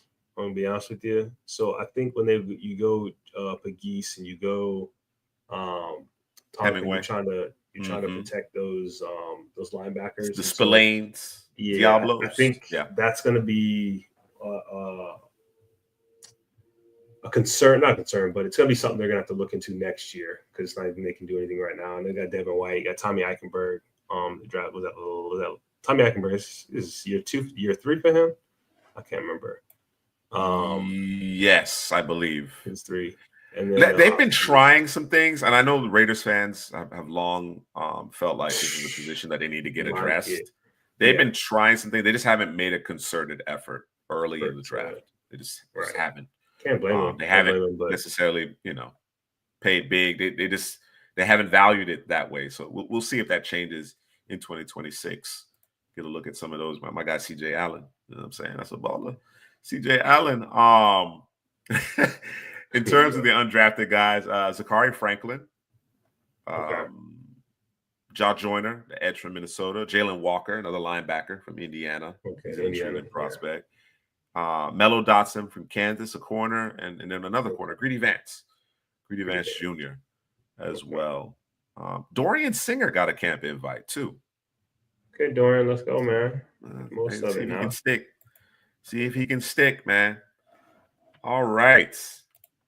Long show, but a good one. A good one to cap off the 2025 NFL draft cycle, the season 3 finale. Shout out Mr. C. Prasky for rocking with us. Everybody who tuned in. I think we'll probably take a week to kind of reset our batteries, and then 2 weeks from tonight, we're on to 2026. We're on to 2026, bro. Yeah, it never stops, bro. It never stops. So I'm ready to get to it. I'm excited about the new draft class. We'll go check under the hood, work on some new offerings for our audience. I'd like to get the Patreon back in rotation, perhaps that Thursday preceding when we go live with season 3.5. So be on the lookout for that. All right, folks. For Drew, this is Juice. Have a great weekend.